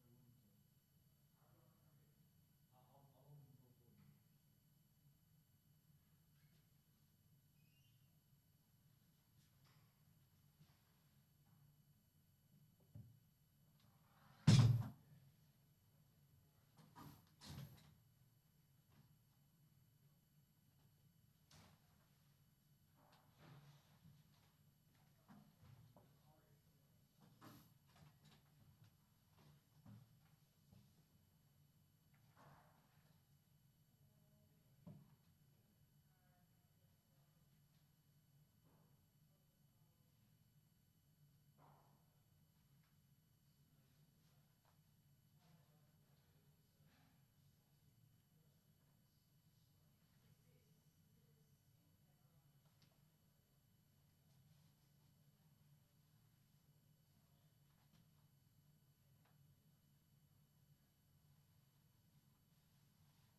Is this all his camera or some of yours? These two are mine. Okay. The big ones. What's that one? Sony was it? V10. V10, yeah. And then It's a V10. I thought this one was so good.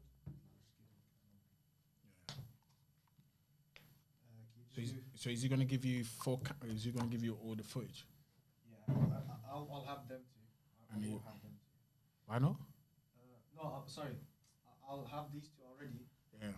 You send it to you. Can you do clap?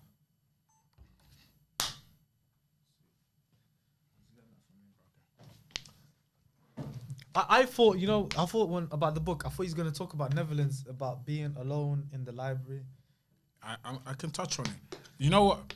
To be fair, yeah, because normally when people, I thought you was going to introduce me. So when you said, caught me off guard. So I was like, because you said introduce us, I was like, okay, should I just say my name or, because if you said, tell your full story, like how you came here and stuff like that.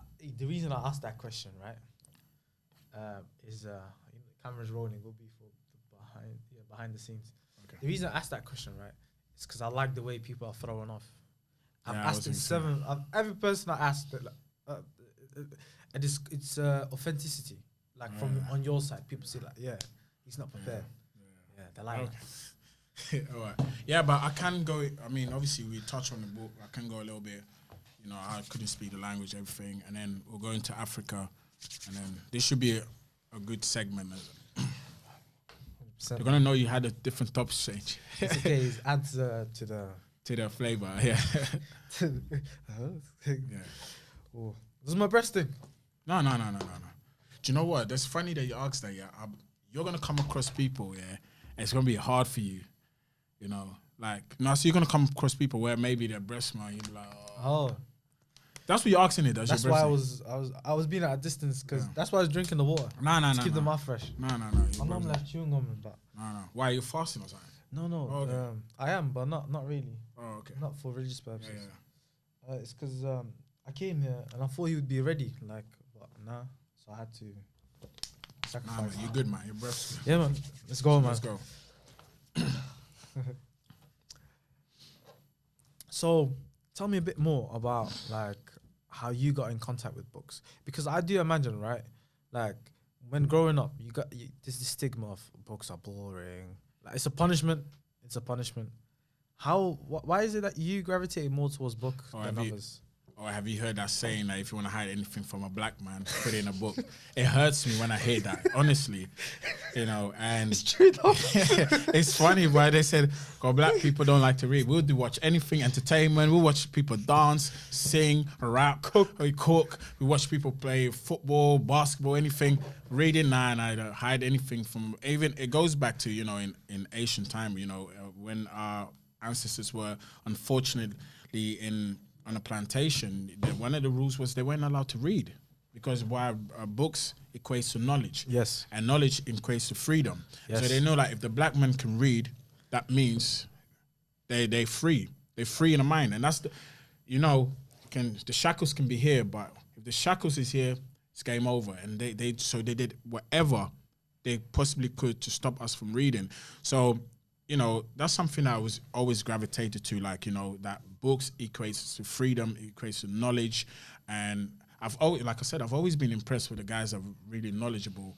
People like yourself, I see the knowledge that you have and stuff it makes me think, oh, wait. So after this, I might ask you, what kind of books have you read or what kind of podcasts have you listened to that shaped you? So, but there's an interesting story about how, what this book has done for me. I'll be honest with you.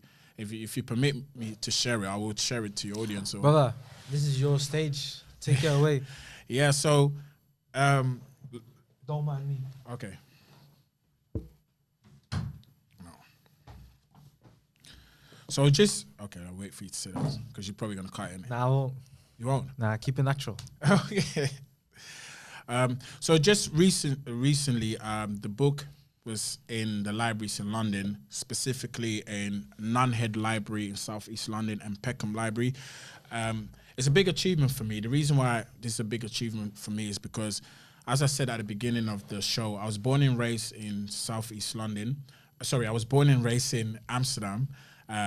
You're familiar with Holland as well because you're from Holland as well. So I was born and raised in Holland, and obviously our first language was Dutch, and I could speak a little bit of Dutch. I could speak a little bit English, but it wasn't that really strong. It's Freshie. Yeah, that's what they'll say, a freshie. That's what they called me for years. Yeah, because we Dutch people, we sound a bit different, And Spang. and at age 11, I could hardly really speak the language. I won't lie to you. I just knew the basics. So funny enough, what happened was that obviously at the age 11, we moved to Southeast London, a very rough area. We moved to Peckham Rye. Crazy. That's where we moved first. Morley's on that, yeah? Yeah, Morley's.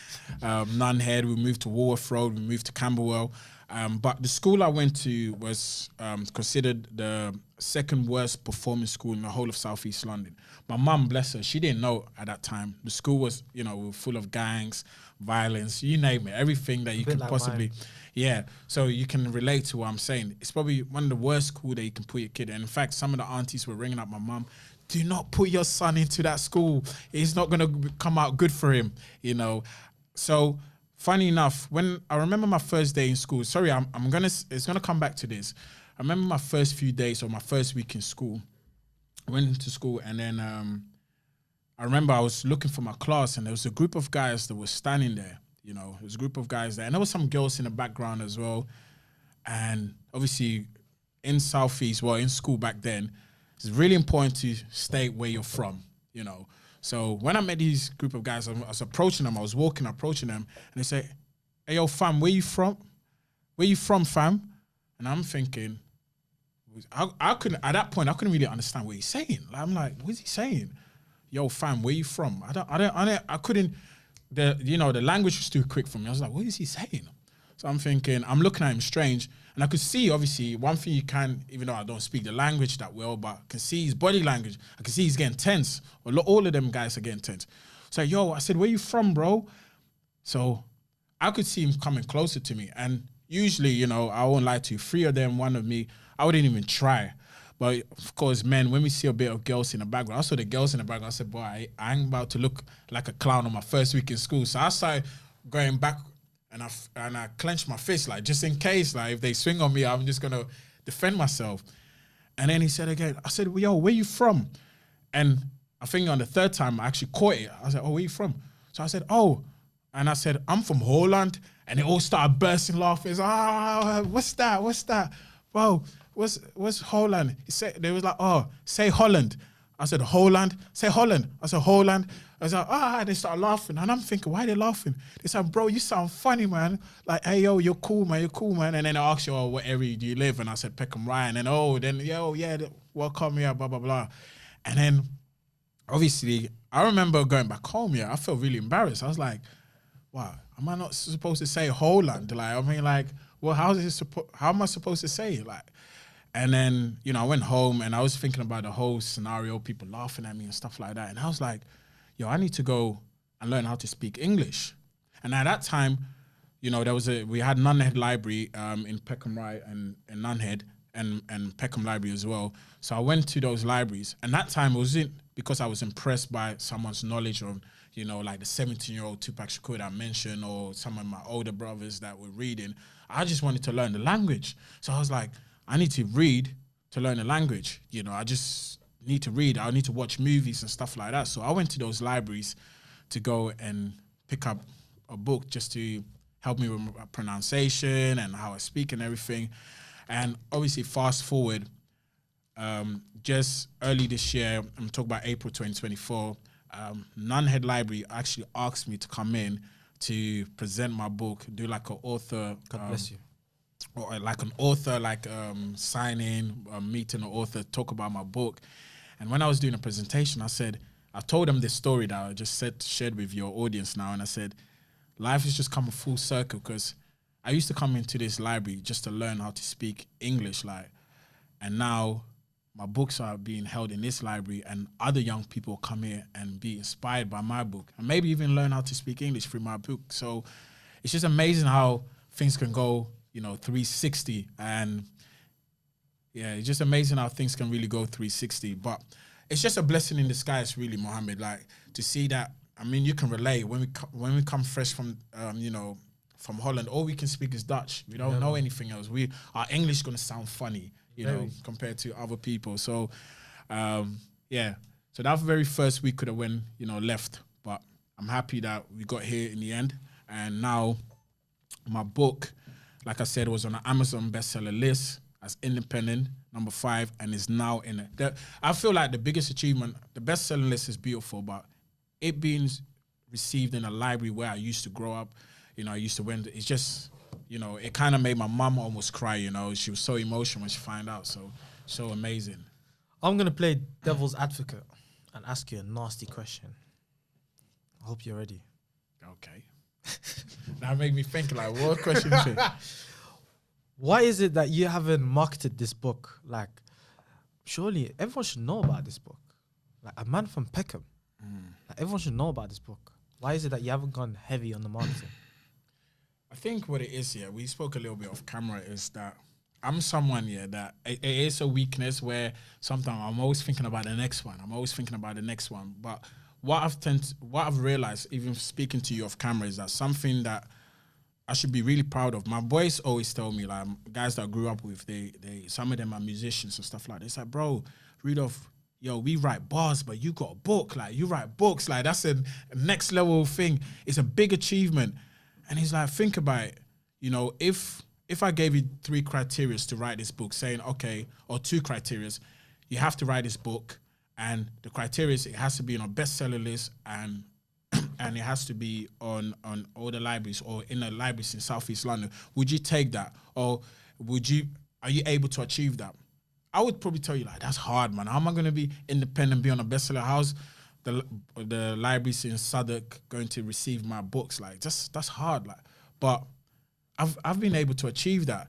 And just going back to what you're saying, it's something that I really need to work with. I really need to be putting this out there, because we talk about books like Think and Grow Rich as the number 1 personal development, for some people, almost like the personal development Bible book, and it's outlived the author, and people still talk about it. There's no reason why this can't do the same for many people, especially, where we come from, like in Africa, where I've sent so many of these books over. So I'm going to take your advice, it's something that we really need to, because I feel like if I did promote a little bit more, we probably could have hit that number 1 spot. So easy. Yeah. The obviously, because you haven't promoted it, and the hype has gone down. But since then, you've gone back up. Like, I reckon, what we need to do is find a producer in Africa which can make this book in massive amounts for very cheap. I like it when you say the word "we," so you've included yourself into it. So yeah, this book is not for you. This book is for everyone. It's for everyone. Yeah. That's why I couldn't leave it here.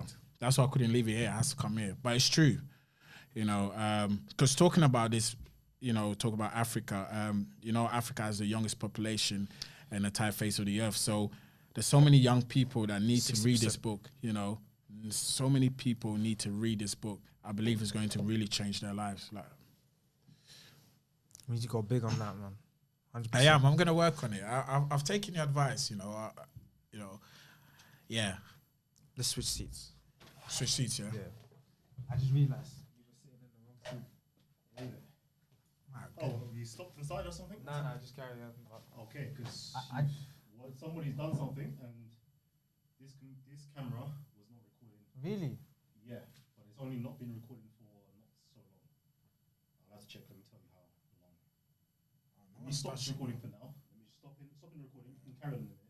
Let's just get this. Really? No one's touched anything. Yeah, so I will tell you roughly when it happened. Okay, so it went off about half an hour ago. Flipping hell. It's all right. That's your shot, though, isn't it? Yeah, but it wasn't meant to be. I think the goal was for you to sit here where you are. Yeah, and I remember now because of the background, and that's why that camera was here, so I could have an over shoulder view for you. So how did that happen then, bro? Sorry, somebody nobody here, but there was anybody else in the room? No, because she left. She left. Yeah, we didn't leave her alone as well. So I don't know. Like I can see that it's gone off. Let me just double check the recording. This is why an engineer is necessary. I've never had this happen to me before. Like. but you see, this is all part of learning, though. Yeah. This is. So when you go to any other studio, Sorry. When you go to any other studio, if you're going to do a DIY package, have somebody with you to keep track of it. Because anything can go wrong. Yeah, to be yeah, honest yeah, with you. yeah. Like even like monitoring the sound. Let's just say, for example, they're using a battery-powered microphone. What happens when that microphone cuts off? You're speaking to the mic, but it's not being captured. There's a lot of people that's been to like different studios that told me their nightmare stories. Yeah. Like no audio at all, and it's like, oh shit, they got like big boy names. This is what I was saying. This is why it's a good learning curve, because if you got someone way bigger than me and then they've just recorded an hour and a half and you come back to him like, oh, the sound is gone or something, boy, he will never come back on your show, you know. Even what's his name? What's his name? From Progressive Media. Progressive. Cade. No, the big guy. Oh, himself. Rob. Yeah, I think something like that has happened to him as well. Because he's a lot of his mastermind people come here basically.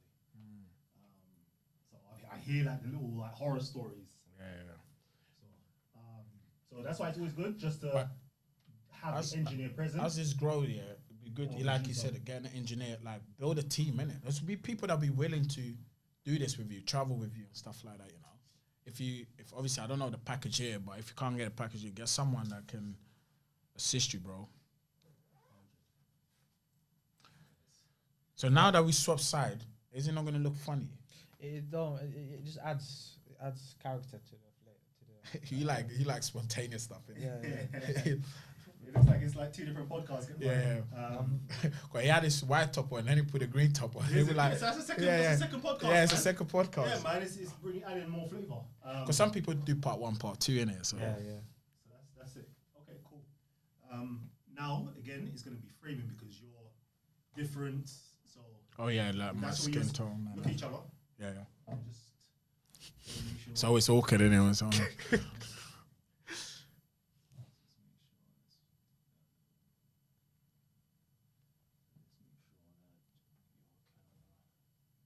yeah, this background looks way better though. For me, anyways. Yeah, but as an author, I wanted it that from the get go. Can't lie, bro. I got snapped didn't that, bro. think That about looks it. so sick. So can you get that on that big screen as well? Sorry, I didn't catch your name, bro. Callum. Oh yeah, Callum. Kalam. Kalam. It's Oh, Kalam. But you know, in normal English speaking people. Oh, you say Kalam. yeah, Kalam. Oh, that's not a typical Nigerian name though. Technically, no. Well, Yeah. Are you Hausa? Oh, no, you not said Hausa, Igbo. Igbo, but Are you Muslim? I'm not Muslim. But that name, I saw that No, name no. was Muslim. Yeah, I grow like my family's like Turn off. Christian, Yeah. Muslim. Is it on charge? That camera keeps turning off for some reason. Okay, so another thing I need to let you know, since you're using like these types of cameras, because maybe you haven't done these before, it's usually like half an hour.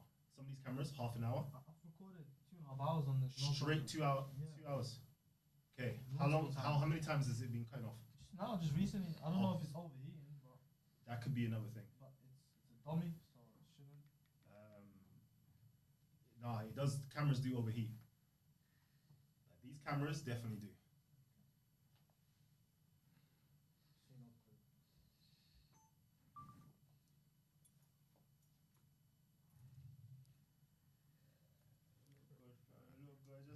Just give me the goddamn thing, man. Give me this. Oh thing, yeah. man. You know Come on, I've been what's waiting wrong? for you. Come on, You let's know? do it.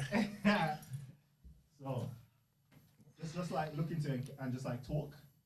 Say something about your book or whatever the case is, so I can just get it. Hello, people. This is Rudolph speaking on my book, Build Your Life to Inspire, one of the best-selling book on Amazon. Peaked at number 5. It's in the libraries in Peckham. It's in a library, Nunhead Library as well. And my guy, Callum, is catching the behind the scenes. Titans, if you don't know, get to know, innit? Free promotion. I love that. I like that. This is good, you know. Sometimes do stuff like that. Like when someone's like, speak about something, it helps you with your public speaking. It does. So if I tell you now, Callum, speak about Titans for me now. Give me 30 seconds, time. I know. I could, but I'm not even trying to. Yeah, because I don't know. The reason why, I don't want to take up more of his time. Yeah. That's what I'm saying. How long we got left? It's Time's 3 finished. I've added another hour. Inshallah. Oh, yeah, I did another hour, yeah. So, we're continuing. Is everything good? You got everything recorded? Yeah. Yep. I'm going to hit the record button again. Okay. Um, This is higher now. Is it okay, the sound? Is it still good? Because I changed yeah, position. I'm going to test it in a second. Okay. Everything is recorded. Oh, If I can give you both to say, again, Titans Podcast Studio is the best. Titans Podcast Studio is the best. Titans. So, one person speak? Titans Podcast Studio is the best. Okay, cool. I think your My one. is just Yeah, I forgot we've changed yeah. position. So just bring it down, and then again, just say Titans Podcast Studio is the best. Okay, Titans Podcast Studio is the best. Titans Podcast Studio is the best. It's a mouthful. Yeah. Let's go to the Titans Podcast Studio. All right, cool. Everything is recording. Do you want to clap? Yeah. 3, 2, 1. Okay, cool. I'm gonna be outside again. If you need me, Thank you. voila. All right. Thank you, bro. We just switched seats for the ones that didn't realize. It's because that's his angle. That's supposed to be his angle. I messed up the angle. See the books. That's. Oh yeah, back into it. Sorry to distract you. No, that's okay. So like I was saying about that book, so I mean that's the story behind me, learning a language, and now my books is actually in the libraries in the same place where I used to go because people used to laugh at me. And you being from Holland as well, you can relate to it. Like when we come, all we know is Dutch, 100%. and our mother tongue as well. So it's amazing. It's amazing. It's a full circle. How can we go about delivering this book to Africa? Getting this book into millions of hands. I think you touch on it, and it's about finding a producer there, someone that is willing to distribute, into some of the African countries that we're currently operating in, especially through AFIC. It's something I've taken it to Africa already, but not on a big scale. Not on a big scale. I think that's why I'm grateful for such an idea like that. I think that's probably going to be next on my checklist to make sure that I ship as many as possible or find people that can produce copies for me in Africa so we can get that. Because a lot of people in Africa can't get hold of this because they haven't got, the tools in Amazon and so forth. They need a Visa card, so we would need to get it into local bookstores in Africa and just make sure people get a chance. I would highly advise dropping this in Lagos. Yeah, 22 million people. Yeah.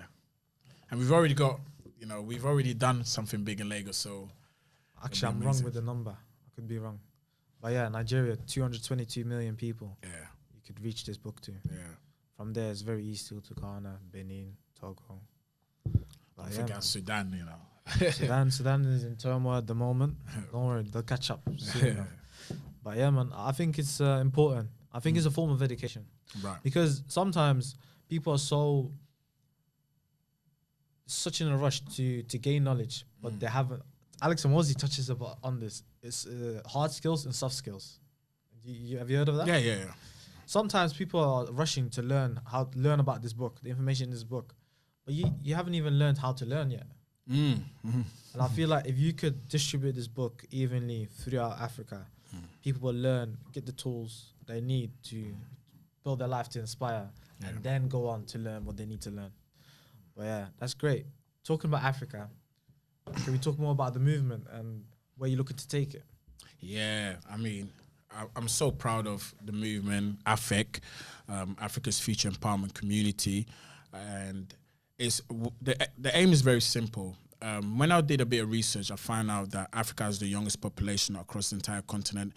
60% of the population is under the age of 25. A further 70% is under the age of 35. And we've been projected that in the year 2100, that Africa is going to double, in terms of youth, meaning that collectively across all the other continent. So let's take an example. If across all the other continent, we talk about Asia, Europe, let's say if they have 5 young people, Africa is going to have 10. Those are scary numbers. So what I looked at is, of course, I'm a man of 3 P's. You know, potential is one that's really high up there for me. So I realized that I looked at this. Young people serve is definition of potential. You know, when I look at young people, I think of potential. So I said, Africa has a potential to become the driving force in this 21st century and the century after that. But the movement has to start right now. You know, it starts with someone deciding to start a movement that's going to help young people in Africa to develop them, you know, to have that patriotic spirit inside of them, to be proud from where they're from. Because as you know, as being African, growing up, saying that you're African wasn't always the coolest thing. But now everybody wants to be Africa. Everyone wants to do Afrobeats. Everybody, like Africa has attracted something right now. But now we really need to impact the young people's life. And this is why I've dedicated my life. As much as I love doing the personal coaching with my clients and stuff like that, releasing books, but my heart is really with Africa. I really want to empower the young people. So we do conferences. So we've done 2 major conferences being in Nigeria, but we're currently operating in 3 countries, which is Nigeria, Ghana, and Kenya at the moment. These are the 3 main things that we open, but we're looking to expand across the entire continent. But the main aim that we're doing is we do conferences.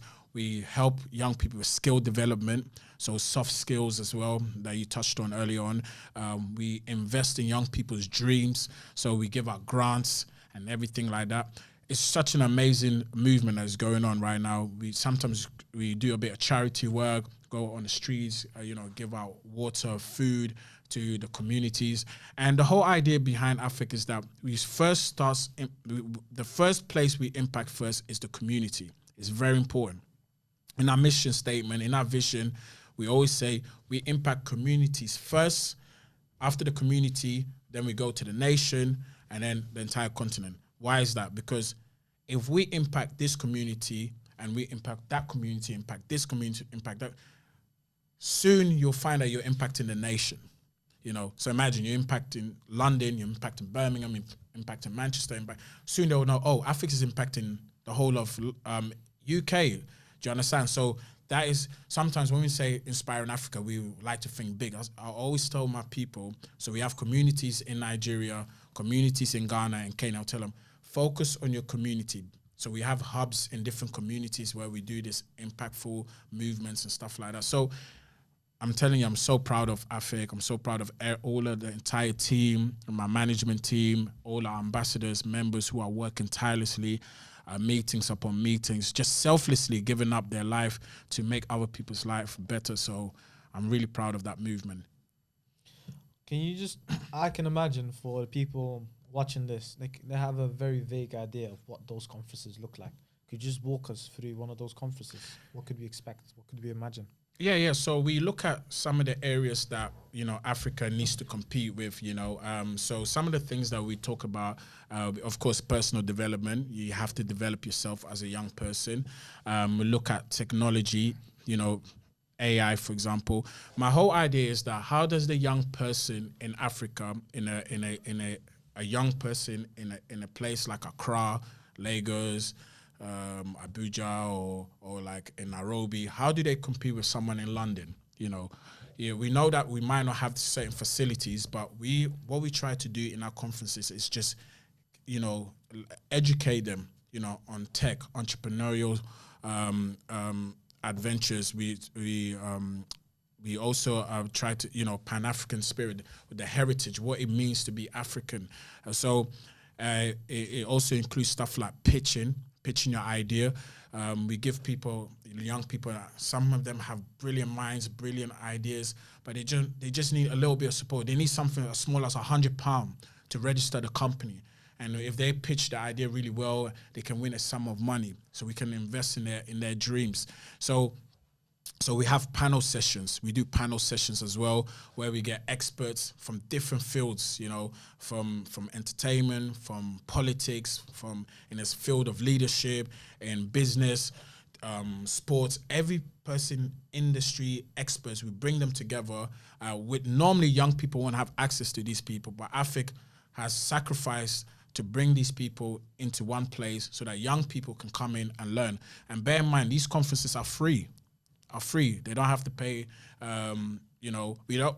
In the future, we don't know if that's going to be the case. But as of we speak right now, all the conferences are free for young people to just come in, soak the knowledge, and take whatever you need to take. Get a chance to take pictures with people they normally would see on TV or on social media. So it's such an amazing movement that's happening right now in Africa. It's the fastest growing Pan-African movement right now in Africa. But how do people join this movement? Is it just a simple follow? Like, how can they? What, as in being part of the community? No, if I'm outside of it, so let's say I'm an African in UK, US, how can I go about supporting this community? Yeah, so one of the things that we're looking to set up is that one of the things to get this really functioning is that we need capital. I won't lie to you. We need support. So far, like I told you earlier, everything that we've invested so far, and in the last 2 years, I can say, because it's been out there, in the last 2 years, we've spent over $25,000 on conferences, on skill development programs, on smaller events, on content. Like we've invested. I won't say we've invested into that in the space of 2 years. Of course, we can't do this on our own, so we're going to need the diasporas, people that have that Pan-African spirit, people that love Africa, that want to invest. We are looking to set something up where they can invest into some of the work that we're doing. Another thing we're also looking to do is to have some of these conferences in the West as well. Like, for example, we're going to have something in London, we're going to have something maybe in Amsterdam, and maybe something in New York. We're looking at something in future planning, so that, because there's so many people who have the similar heart, but they've not had a chance to travel to Africa. But we're going to find a way how we can bridge the gap between the diaspora and the people back home, so that they can also feel that they can contribute to the development of Africa. Are you building this on your own, or have you got a team behind you? No, I've got a team behind me. There's no way I'll be able to, do such. It sounds a lot. Yeah, it's a lot. I've got a wonderful management team that supports me. I've got ambassadors in each country, so they are the face of the actual organization in a country. So we have ambassadors in Kenya, Ghana, and Nigeria. We also have members, people who are helping ambassadors to achieve some of the responsibilities that we're looking to achieve in that particular country as well. How do you view this movement in, let's say 10 to 15 years? Where do you see it going? I think this movement is really going to change a lot of policies in Africa. We're going to change a lot of laws, because I believe that majority holds, the vote, meaning that we know, for example, when politicians are looking for votes, they'll go to the usual places, the right media. Some people will go to churches and, just looking for anywhere to find, reach out to find, they'll go to communities. But if Africa has a community, let's say 1,000 young people in Lagos alone, another 1,000 people in Accra, 1,000 people in Nairobi, 1,000 people in Johannesburg, that's a lot of power, and he's not building power so that, one day one of us will become president or anything like that. But what we're looking to do is that there's a lot of things that's going on that some of the government or the people in position of power, they're not really listening to what the young people have to say. But when they realize that, Africa has so much, we need to get Africa on board. If we tell you this is what we need in order for us to, we need jobs, we need employment rate to go higher, they're going to have to listen. So I believe that Africa is going to change a lot of policies, a lot of laws in Africa. It's a movement that is taking Africa by storm, and I'm really excited. It started just as a personal development. I just wanted to go and inspire young people, and now next minute I realized that I wake up one day, I'm on national television in Ghana and in Nigeria talking about the movement. I'm like, how did this happen? And I'm really excited about that. But I think, I'm telling you, it's something to look out for. And it's something that's going to outlast me. One thing I always tell them is that, one thing that is happening is that when you create history, you don't realize you're creating history in that moment. No. That's the thing. this podcast could be one for the history books. We don't know yet, you know, but we're creating it. We don't know we're creating it. It could be months after, years after, decades after, centuries after, and realize that, oh, that was a, you know, when you look at all the great Pan-Africanists or the great movements, you know, Nelson Mandela and those people, Kwame Nkrumah, those people that fought for the people, at that particular time, I don't think they knew what kind of impact they wanted. They just wanted to help their people, but they didn't know, like, 50 years later, or 20 years later, 30 years later, we're still going to be talking about them. You know, so I always tell my people, my organizations, that AFIC is something that is going to be, it's been Timeless. written in, it's timeless. It should outlive me. If I die and AFIC dies, that means I failed as a leader. Yes. You know, I always tell them that it has to outlive me. I want people 100 years from now, maybe even 200 years from now, when I'm no longer here, I want people to say, oh, a lot of things were really difficult in Africa, but there was a young man who grew up in Amsterdam, moved to London, and he had no business in even getting involved with Africa, but he decided selflessly he wanted to do that. Not only that, he built a community of young Africans all across Africa, and they helped change Africa. They are the reason why Africa is the way it is now. For me, I might not be able to see with my physical eyes. For me, even if my, you know, my descendants, my great-great-great-grandchildren, whatever, get to know that their great-great-great-great-grandfather was like this, it's an achievement for me. And that's how far I think, you know. I think, you know, I'm not looking just to put on the most beautiful conferences and then we go home. No, it's not about that. It's about the impact we can have 50 years from now, 100 years from now, you know. I think it's easily done. And I don't think it's naive at all, because it's as simple as, does your infrastructure have a place where members can communicate with each other and network? Yeah. So a person in Nairobi that's trying to start a tech company can speak to someone in Nigeria that's also trying to start a tech company. I'm glad you touched on that. That's a very good thing. So that's some of the benefits of being an ambassador or member of AFIC, because one of the things is that it's usually when people start movements like this, it's just fixated in their country, either it's just in Ghana, either in Sudan or in Nigeria, or just fixated in one country. But the beautiful thing is the Pan-African movement is spread across Africa. So, like you said, one of the benefits is that if you have if you want to start a tech company or you want to do business, you're in Ghana right now, you want to do business in Kenya, we have that community, people that can link you up. Like, okay, yeah, you want to start it? Okay, we're going to link you up. So that's also another thing that in years to come, as the organization grows, it's a great business opportunities, great networking place for young people to come together and share business ideas, like-minded people. Imagine what happens when like-minded people get in one room, you know, or one platform, the things that can happen. So yeah. But how does that work? How many members you got? So currently at the moment, at this present to this recording, we have about 200 members right now. Okay. Like 200 people in our organization, from management to ambassador to members. Yeah. So is there a group chat where 200 people can communicate with each other? So what we have is we have group chats in different countries. So we have different countries group chats and stuff like that, platform where group. But the leaders are the ones that connect people to the people. So for example, you might be a representative of Ghana, and I'm a representative of Nigeria. So if someone in my organization, I just clocked it.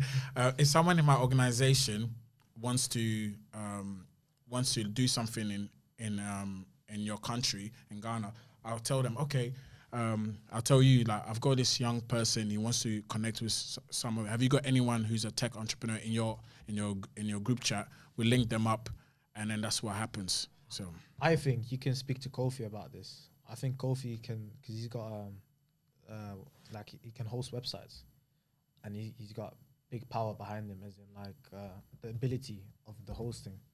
I'm pretty sure you can create greatness with you, man. 100%. Yeah, Kofi actually does my website. Okay. You know, he does my website. Talk about this. Kofi's the one that's always done my websites and stuff like that. So we are, you know, we've known Kofi for a long time. We're on a pipeline of creating like a membership portal, like like where people can log in and stuff like that. I think it's quite easy because it's like a Discord. You know how you got Discord, You got AFIC, you got Nigeria, or you could say West Yeah, Africa, West Africa, North, South, yeah. Southern. Yeah.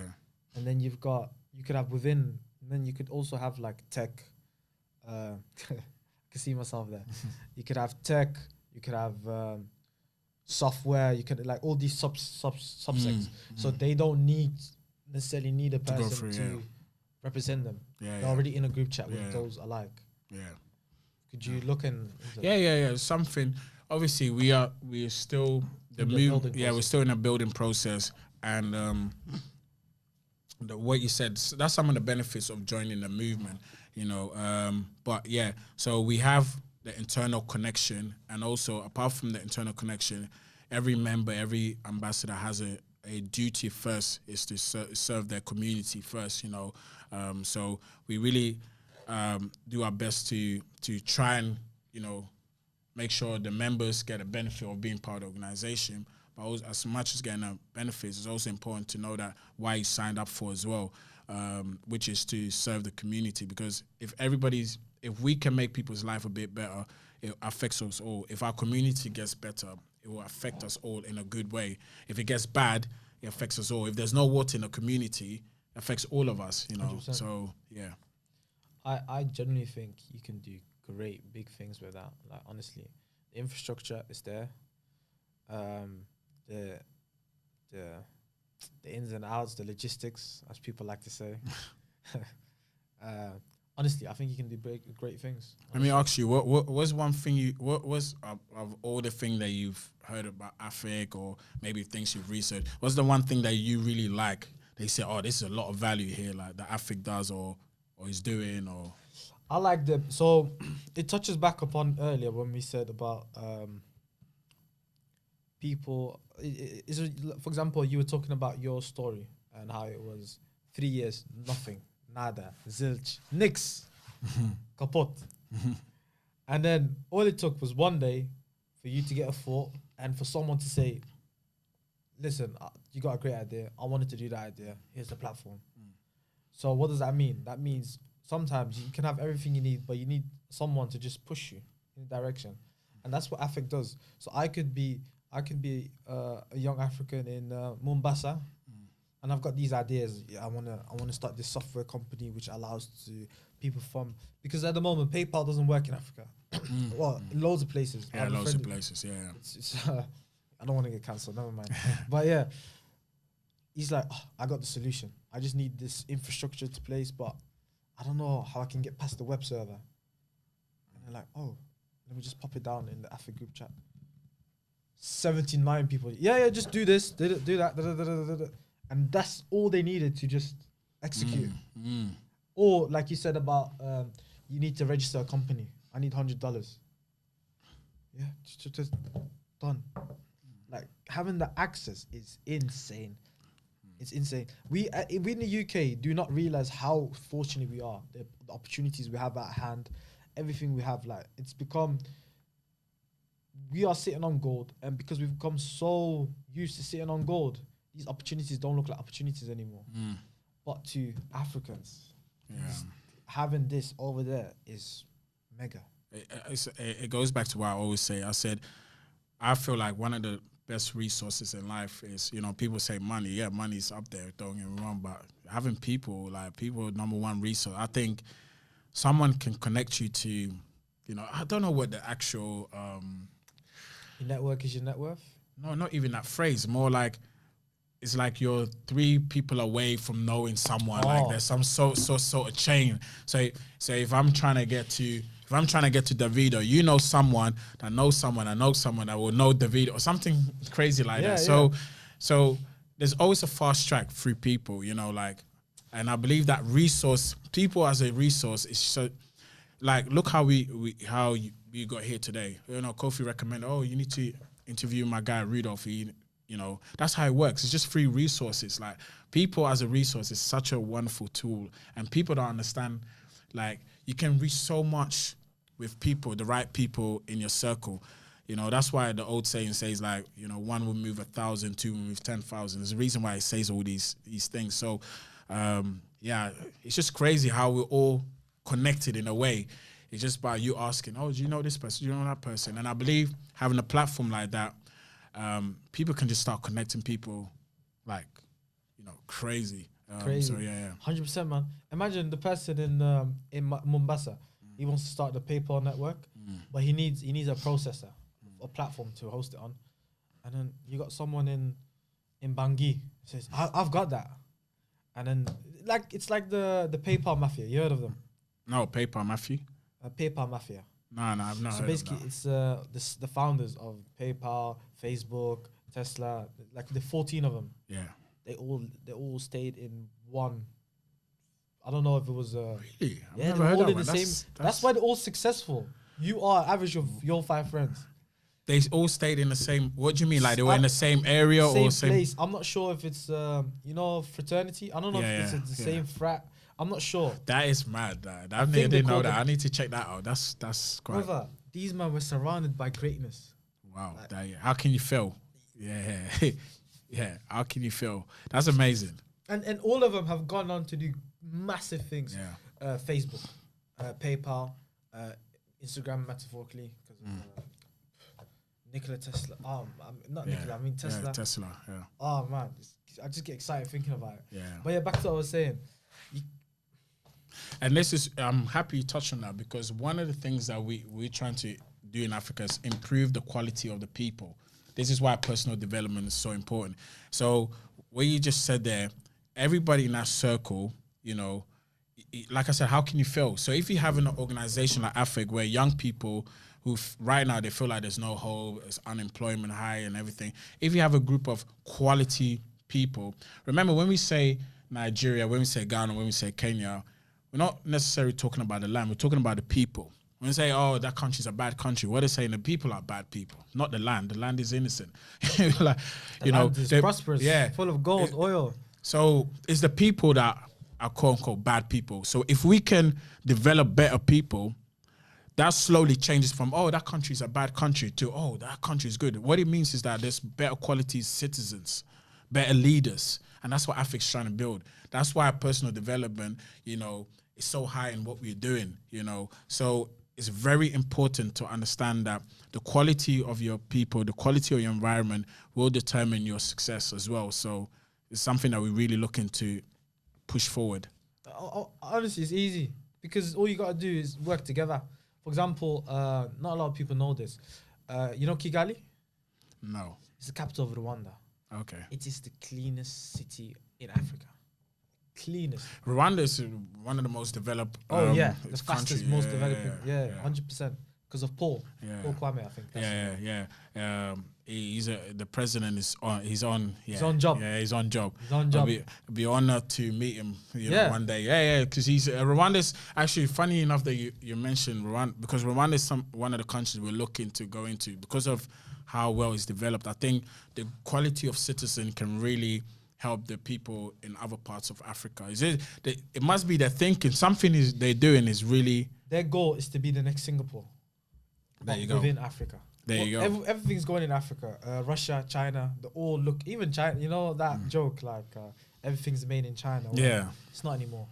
They you know how we offshore it to China. China has not offshored it to Africa. Rwanda is we are a big fan of Rwanda. We're looking to that.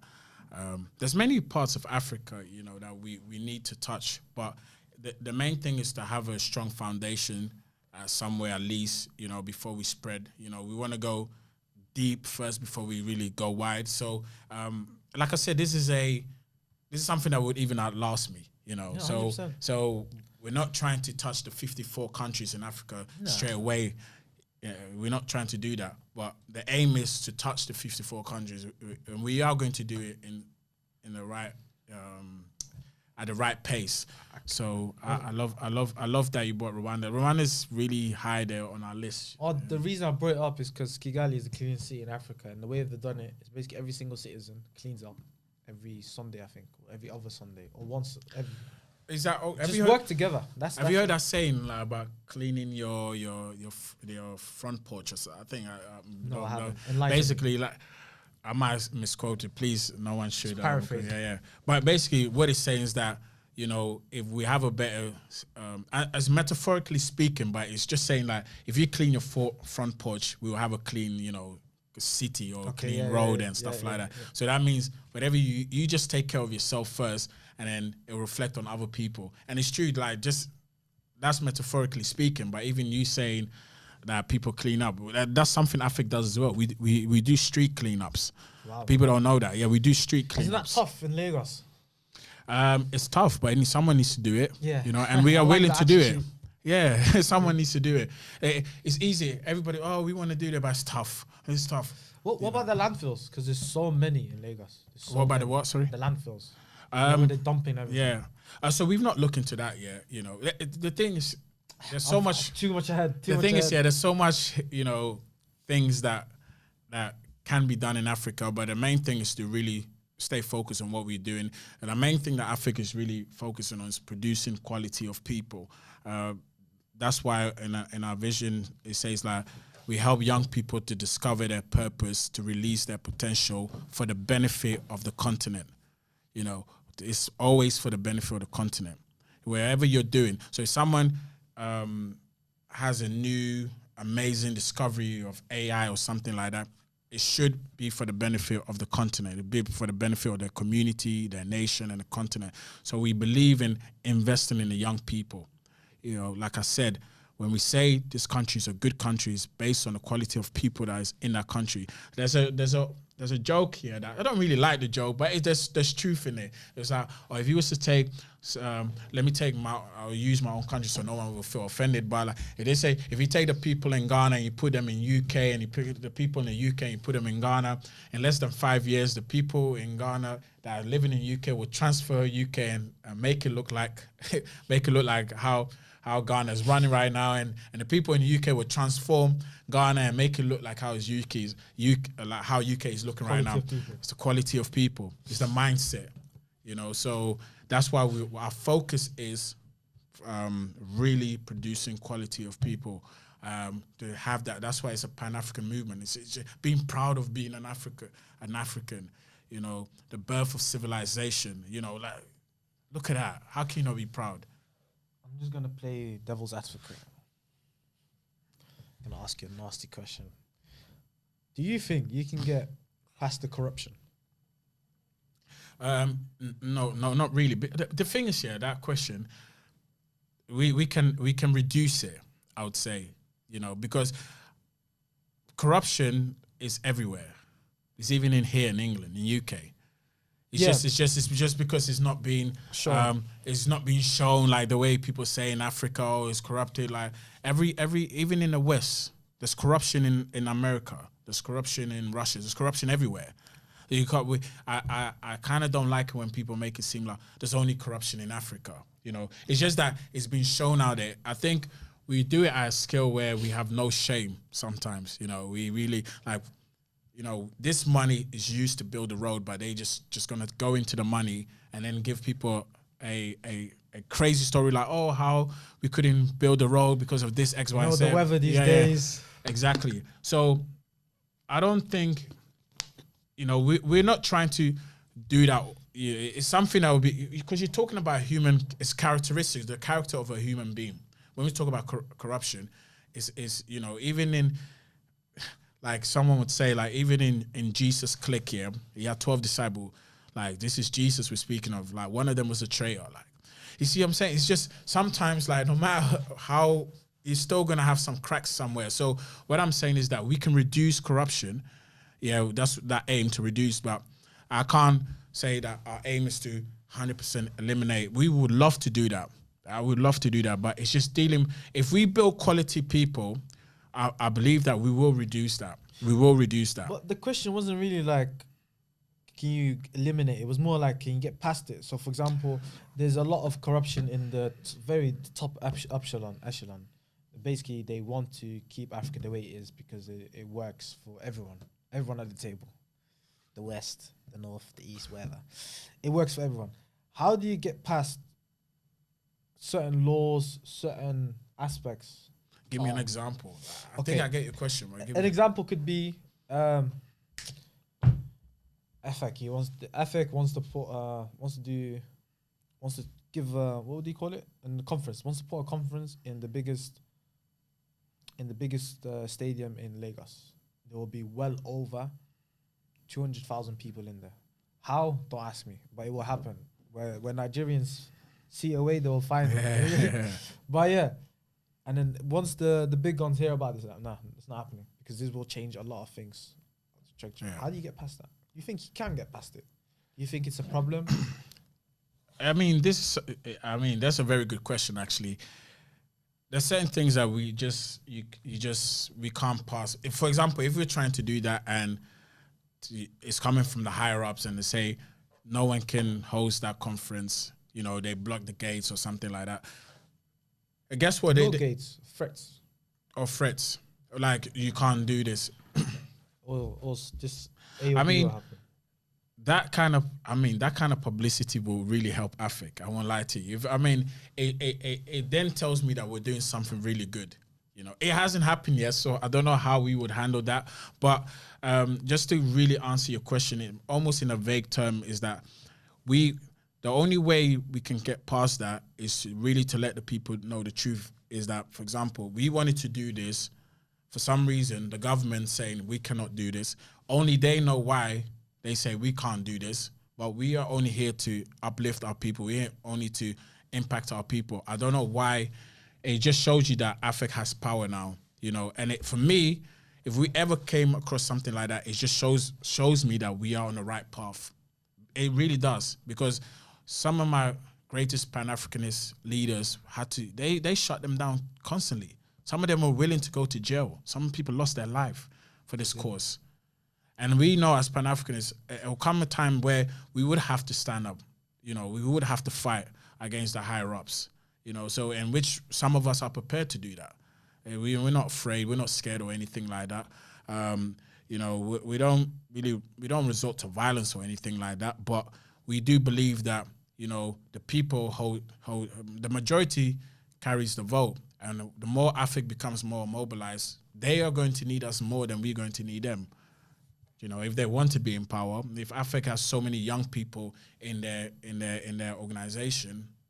You know, this is how African Union started, you know, but obviously it was just a group of leaders from different countries that decided, listen, let's form this unity across Africa. And today we know as African Union. I'm not saying Africa is like African Union, but who tells you that's why I said, when you asked me at the beginning, we believe that Africa is going to change some laws in Africa. What type of law? Policy. What type of laws? Well, we don't know yet, but we are going to do it. We don't know yet. I'm not going to sit here that I know what type of laws I'm looking to, but I know definitely some policies, some laws will be changed through AFIC. That's beautiful, man. Yeah. That's beautiful. How are you looking to spread it across the 54 countries? Through work. That's it. The testimonies, when people see it, they want to be part of this movement. In fact, we always get people from different countries like, oh, can you bring this to our country and so forth, which we are looking to do. But like I said, I really want to focus on having a very strong foundation. What's the point of building something here and then not really give it a very strong foundation and move on to the next one? So we're going to do it through testimony, through work. When people see our work, people are going to be asking us. In fact, you know, hopefully even governments might be begging us, like, we need this conference, we need this movement in our country. Another thing we do is through the people. That's it. Through our ambassadors, that's how we spread the good news, you know, through the people. And like, you know, when people see the work that AFIC do, they're going to be like, oh, this is something that we need in our country. We need this here. Let's build a community here. Let's build a AFIC hub in our country, in Rwanda, in Cote d'Ivoire, in Cameroon, and you name it. So what are you looking to create a foundation with Anglophone countries? It's just, the thing is, it just happened that it started there. You know, yeah. Like I told you at the beginning, it's not that I put in my mind and say, oh, I could have easily went like, yo, I'm going to go to Ghana. Yeah. But Ghana. But everything, it just came from, I had a really good friend in Nigeria that, you know, I contacted. And like I said, it didn't start as a movement.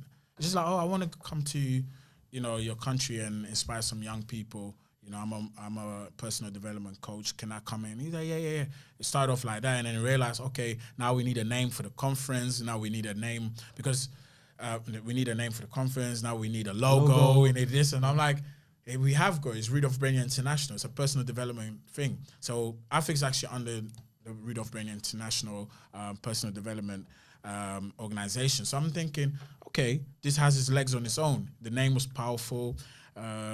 People, came to me after the first conference. It started off like just getting 100 people in, but we ended up having somewhere between, the footfall was about 600 to 700 people coming in. We kept a steady 400 people, 450 in a room. So for the first one, this is the first one anyway. We've done 2 since then. So yeah, ever since then, it became a movement on its own. And yeah, so How do you market it? through social media and through word of mouth. Well, when you say marketing, what do you mean actually? So how did those 600 people find Okay. out? Oh, yeah. So I had to take a trip to.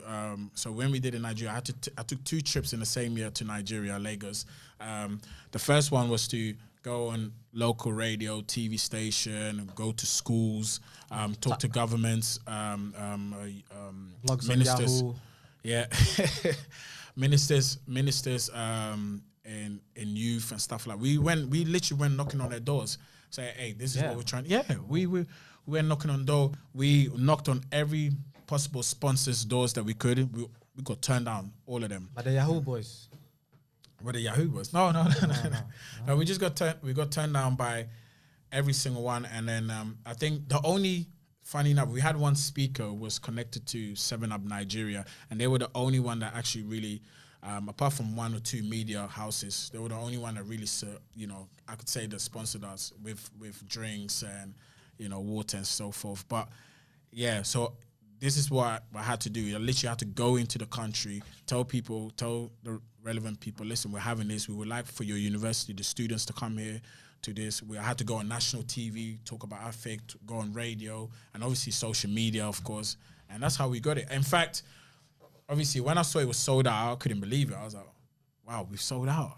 And of course, it's not like we didn't have a big celebrity on a conference, and my name hasn't reached that level yet where I single-handedly my name can sell out. We will get there, but single-handedly my name is not selling out a whole arena or a stadium or a conference hall or anything like that. It's just pure hard work through the team.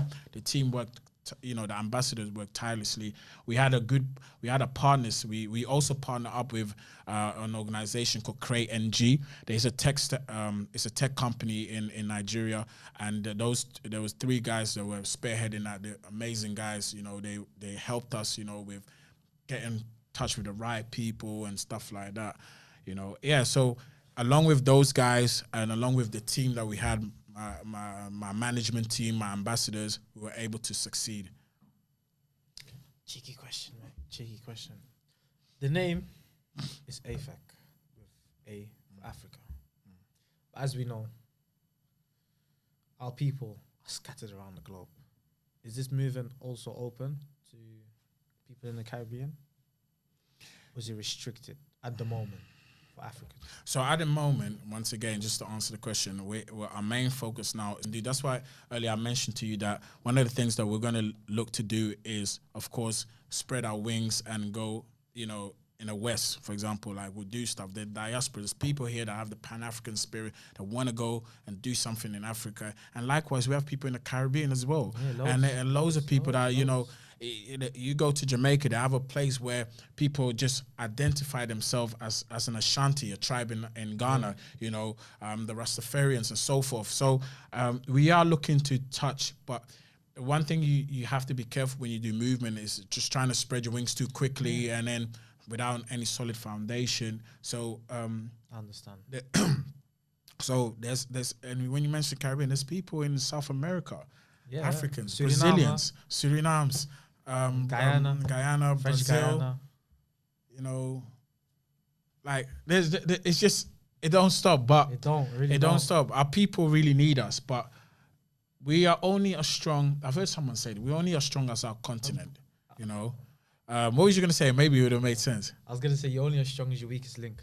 Yeah. Okay. Yeah. So this is why we need to make Africa really strong, because once there's something that I heard someone saying this, and I really believe this, that people don't if people don't really mess with Russia for a real reason, because they know what Russia can do, the leaders and stuff like that.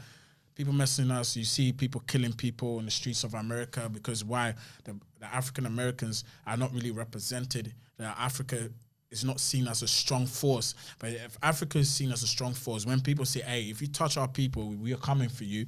You know, this is what some of these, and once again, not to resort to violence or anything, but what I'm saying is that it's very important for us to build Africa up first. Once we can build that Africa up first, we can then spread our wings across, because people are like, oh, back home, it's strong back home. I can go back home. I can go and live. Right now, people don't feel like, oh, I can go back home, because they feel like when they go, it's not gonna, they're gonna fail. They just feel like I said, there's corruption, there's this, there's that. So we need to build the quality of people first. We need to make sure that nobody thinks of even messing with Africa, because Africa's a strong powerhouse. You know, that's why they don't want us to have the one currency. They don't want us to have border free. They don't want us to have border free. They don't want us to have these things. There's a reason for this, Mohammed. If I speak, I'll be in trouble. Yeah, well, it's your platform. It's your platform. Yeah, right. You'll be shut down tomorrow. But what you're saying, you know, about building yourself up first, you know, Africa, it reminds me of Jim Rohn, where he says, I will improve myself and help me to help you. And you help yourself and improve yourself so you can help me by helping yourself. So just by Africa becoming strong itself, is now capable of hosting and outsourcing. So I understand where you're coming from, bro. Yeah. Hopefully, 7 to 8 years, we can see the additions of Sid Marta, Kits, Aruba, Curaçao. I can't wait. Even you telling me that excites me. I think the time frame you're looking at, I feel like if I'm David Advocate, I feel like it's wrong. I feel like you can do this in so much shorter time frame. But I've not given you. You gave me a time frame. You said 7, 8 years. I've not said anything. I'm on about the intel I've gathered from our conversation. Yeah, I still haven't given you a time frame, bro. There's no time frame. I've heard a couple of numbers go around. Like what number? Not even just numbers. I've heard like my great son will hear about this. No, what I'm saying, the impact. That's what I'm talking about in terms of the impact. Can be sooner than that. Yeah. What I mean is that the reason why I said my great grandchild, I would explain that. What I'm saying is that I know that the people are feeling the impact right now. Every single day, I won't lie to you. I can show my DM. People say, "Oh, God bless you, this, you've changed our lives and stuff." I get that already. But what I'm saying is that I want this not to die with me. I want it to outlive me to the point that my great grandchildren will be like, raw, like, yo, yeah, that was our great grandfather. And look what this, because of the impact these guys did like 100 years ago, 50 years ago, we are now living better now. You know, I'm just saying that I want that impact to still be there after I'm gone. That's what I was saying. So not in terms of we're going to make that impact during that time, because we are already making an impact. Like I said, in 2 years, look at the amount of money we've invested. Look at the type of life that we've changed, you know, and we're not saying this to brag or anything. It's just show you how committed we are, you know, with no sponsors behind us. So if someone's watching us and they would like to sponsor AFIC, you know, just reach out to us, email us. We're always looking for sponsors to help us to build, you know, to build this Africa, because Africa, all of us are responsible for how Africa looks like, especially if you know, love Africa the way I do. I'm a big fan of charity, right? And there's a lot of these packages going on where, like, for £50, £30, you could feed a whole family for a month. What is it that you can do in those aspects? People want to know where their money goes. Yeah. Well, you would know where your money go, because the thing is here, I think as entirely, we do stuff like that. You know, we do give back to the community, but we want to really move away from that connotation where Band-Aid.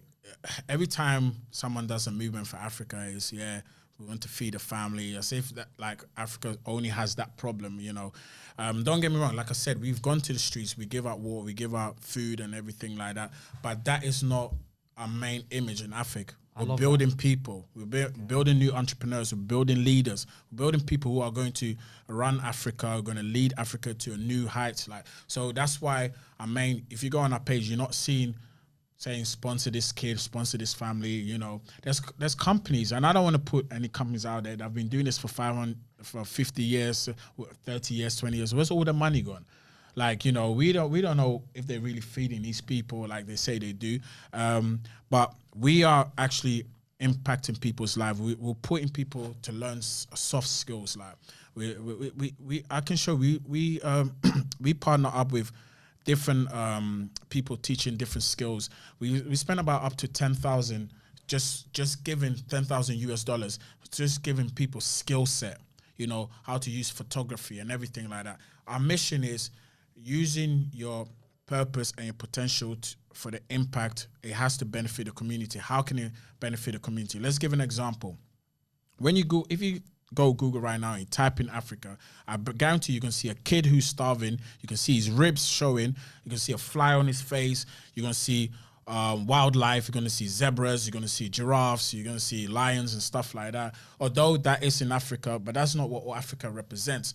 So you, as a photographer, you know, you don't know that you taking pictures can contribute to the development of Africa. Just taking camera and say, oh, I've decided, you know what, I'm just going to show this part of Africa. You know, I'm just going to advertise. I'm going to put it on social media. Like, people see that this. You don't know that you're improving, you know, the way we view Africa. You know, when the media put Africa out there, you know what kind of connotations they put out there. You know, corruption, hunger, bad leaders, wildlife. It's as if that's all Africa has to offer. You know, but that's not what all Africa has to offer. So someone who you might think, oh, I'm just taking pictures. No, you could decide, like, listen, I'm going to use my skill set, my potential to change narratives. You know, I can use that for every different. I just pick photography as an example, but I can use that. So this is why AFIC just focus on these things. Like, we want to invest in these people. So it's not necessarily looking, oh, can you invest in us so we can feed a family and all that stuff like that. AFIC will do stuff like that, but that's not our main focus, you know.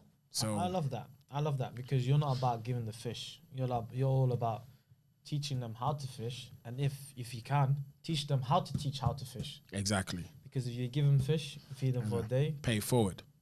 If you teach them how to fish, they'll eat for a lifetime. If you teach them how to teach how to fish, you feed the whole community. Exactly. So that's beautiful. So it's all about education. It's all about education, empowerment, you know. And when we say education, not just about going to school and picking up a good, we need to, when we talk about self-education, we need to educate our mind. You know, Africa just needs a transformation of mindset. Everything goes back to what we were saying at the beginning. Everything starts with the mindset. You know, our mindset is everything. Mindset is big. Mindset is everything, bro. Yeah. Do you think, you know what, I want to come back to this, because my figure was wrong and my assumption was wrong. What's the correct figure? What's the time frame we're looking at? I don't want to, you know, I'm not going to give no time for it. I'll tell you why. Because I believe that things can happen way quicker and things could take longer. The reason why I'm saying this, if I say right now, oh, it's going to take us 5 years, and imagine that 5 years comes along, people come back to the scene. He said in 5 years' time, they're going to do this and stuff like that, you know, and then people are losing hope in what we're doing.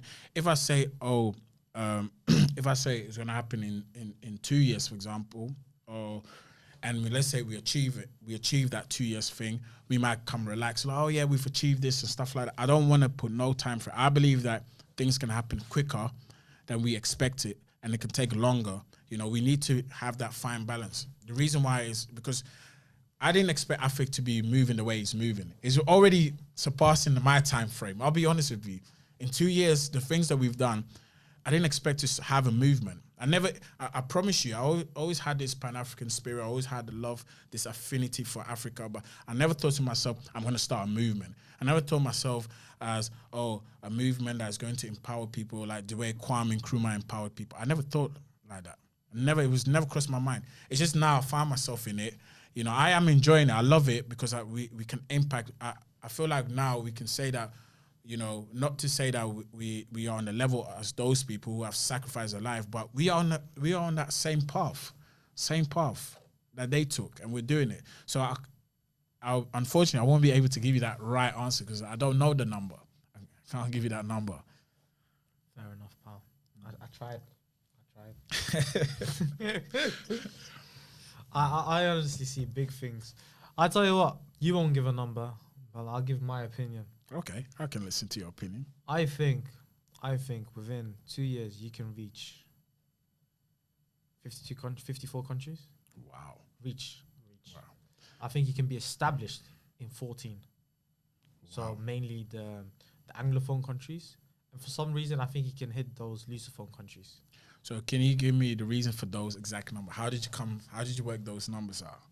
So, okay, got put on the spot. Yeah, because you gave us exact number. You Yeah, said 14. I think 14 because 14 is the 14 countries that's in my mind have got a great infrastructure, but it's all about supply and demand. Got a great infrastructure, yet they don't have that supply. I mean, there's a demand, but they don't have that supply.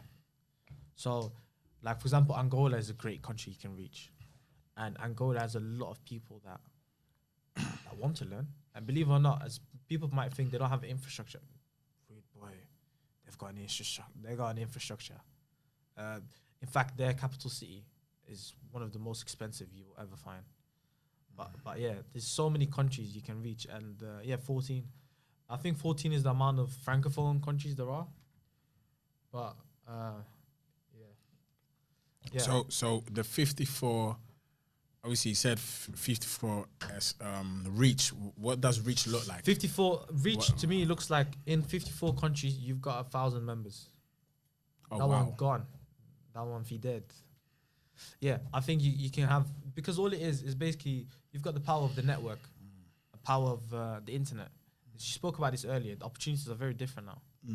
So yeah, I feel like the ability with the opportunities you got in front of you, combine them with the internet and networking, can do great things. Absolutely. With the right marketing as well. Oh, no shadow of a doubt. Well, if we do hit those numbers, I'll come back to you. So, Mohammed, your prediction or your prophecy came to pass. We've done it. In the space of 2 years. So yeah. Easy. Kenya, Uganda. He's giving me the names as well. Let's go. Kenya, Uganda, Angola. I believe in Senegal, Cote d'Ivoire, obviously Ghana, Nigeria. I don't believe in Togo. Oh, you're gonna upset the Togolese people here. No offense. It's no offense. No, Congo is no, it's not gonna happen. South Africa, Namibia, Botswana, Zim. Yeah, even Malawi. You said everything except for your country. Why? We are in times of war at the moment. We are going through a really, really rough patch. But yeah, Egypt, we can do a lot of things, man. Great things. But those countries, particular, because of the infrastructure, you can do big things. Ethiopia, it's literally where the Ethiopia, yeah. Addis Ababa. I mean, Tanzania, home of African Union. Yeah, Dar es Salaam. Oh no, they moved it to Kano. Yeah. Well. Yeah. So yeah, these are the countries I think you can have big Zambia. You can have a big reach on it. Like I feel like these countries you will have established at least 10,000 members. 10,000 members minimum, strong. I'm excited now. Like, minimum, easy. I don't see why not. It's just easy. The only problem you've got that I can see is figuring out how you can accommodate all these people in the right manner. That's it. But I'm confident Kofi can solve that. I'm not. It's not a problem. It's an opportunity to rise up and meet the challenge. That's it.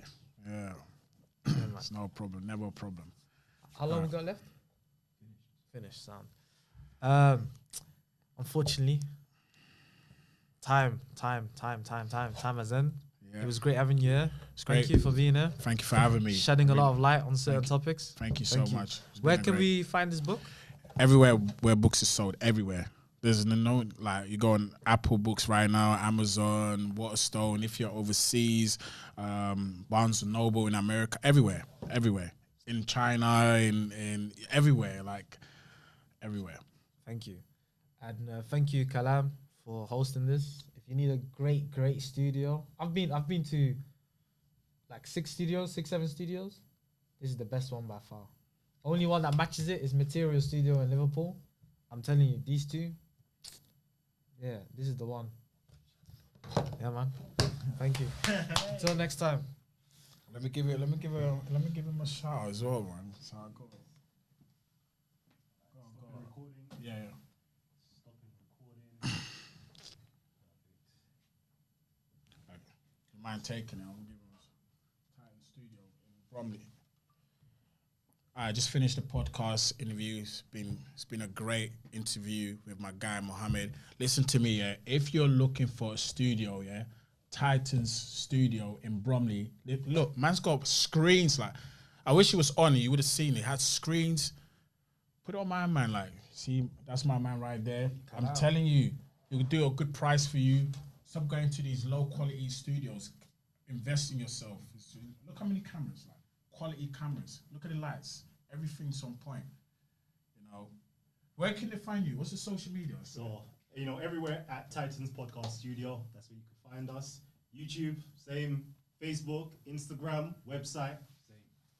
I know. All right. Peace out. Yeah, I'm not tagging, man. This is good. My bro. Yeah. I actually really love. I might have to come and do some stuff. Hey. The fact that you only started in Jan, you know, as well. Yeah, well, technically, like we had a pilot one, just to see how it would go, in Beckenham a year before. Oh, Beckenham. Yeah. Oh, yeah. But this is a good location. Yeah, this is a better location. As soon as this opportunity came, this is the one. People from South, people from Kent, everybody can like Come through, yeah.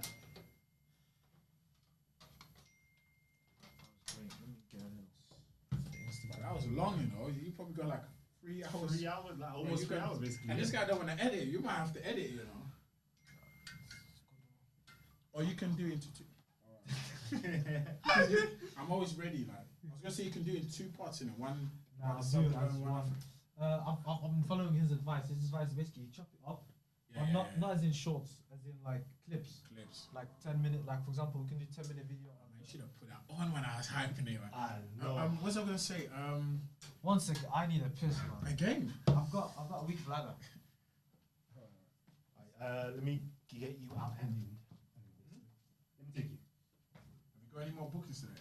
Yeah.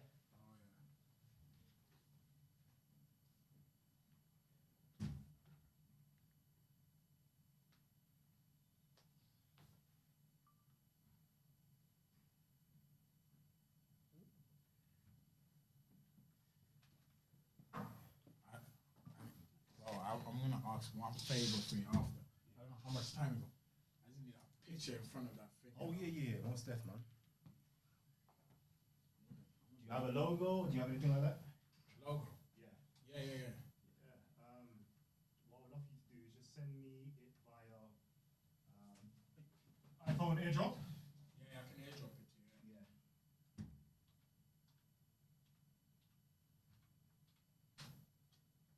Actually, I'll wait for me to send logo and then I'll take that snap. Can you have 2 things showing at the same time? What do you mean? Like 2 pictures. Yeah. Actually, you can like. Technically, you could. Technically, yeah.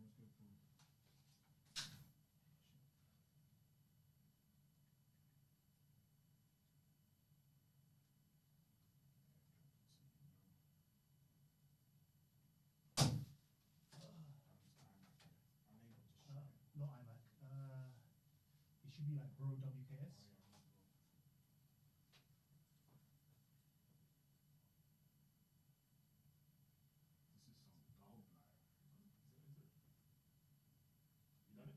Yeah, it says waiting. Try again.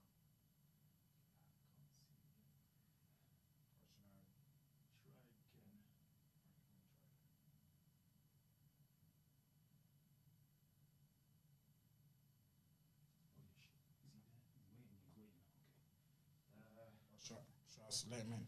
Yeah, let him in for me, please.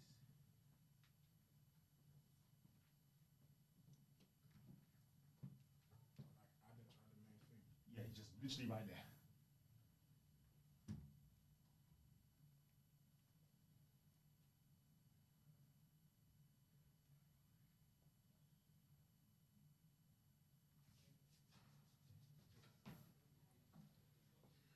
Let's try again. Should pop up. Bro, unable to share. There was an error bar. Please try again. Then it says waiting. Did you get the hard drive? Not yet. Maybe you don't. Maybe you sent it down. What does it look like? Let me see a picture. The picture of the logo.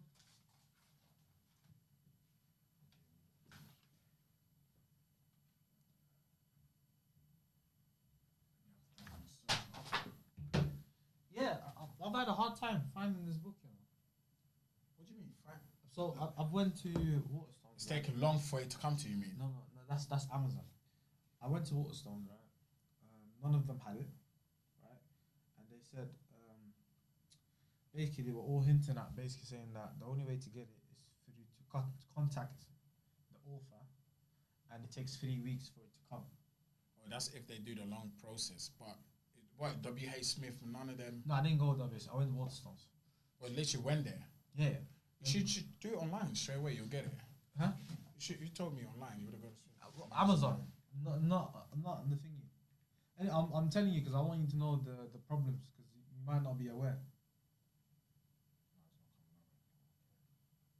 Okay, let me. I'll just turn it off and on. Is this 9 TVs? Yeah. Yes, rude boy. What size is each?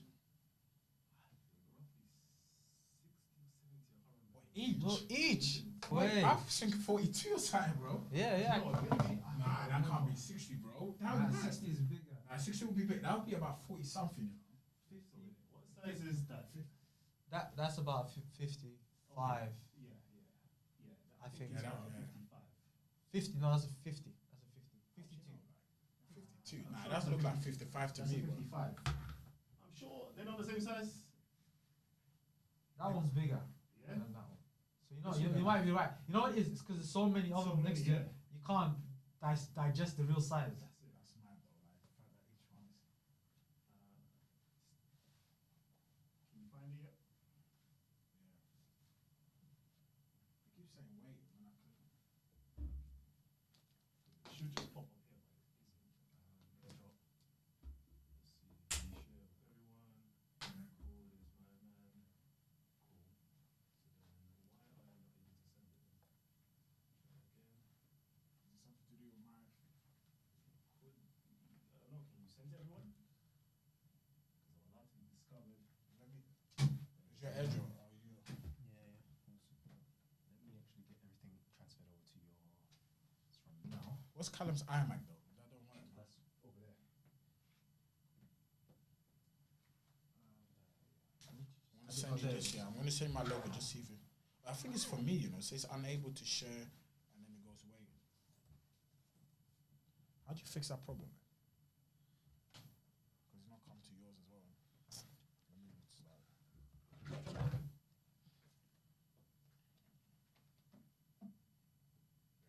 Your one. Try and send him your logo or something. See if your one will work.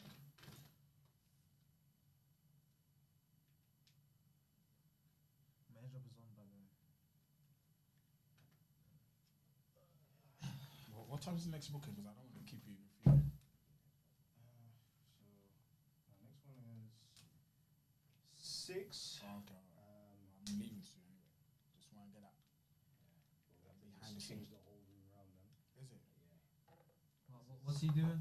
Using the benches. No, they're using Sofas. Yeah, this area here. What's this podcast about? It's a woman.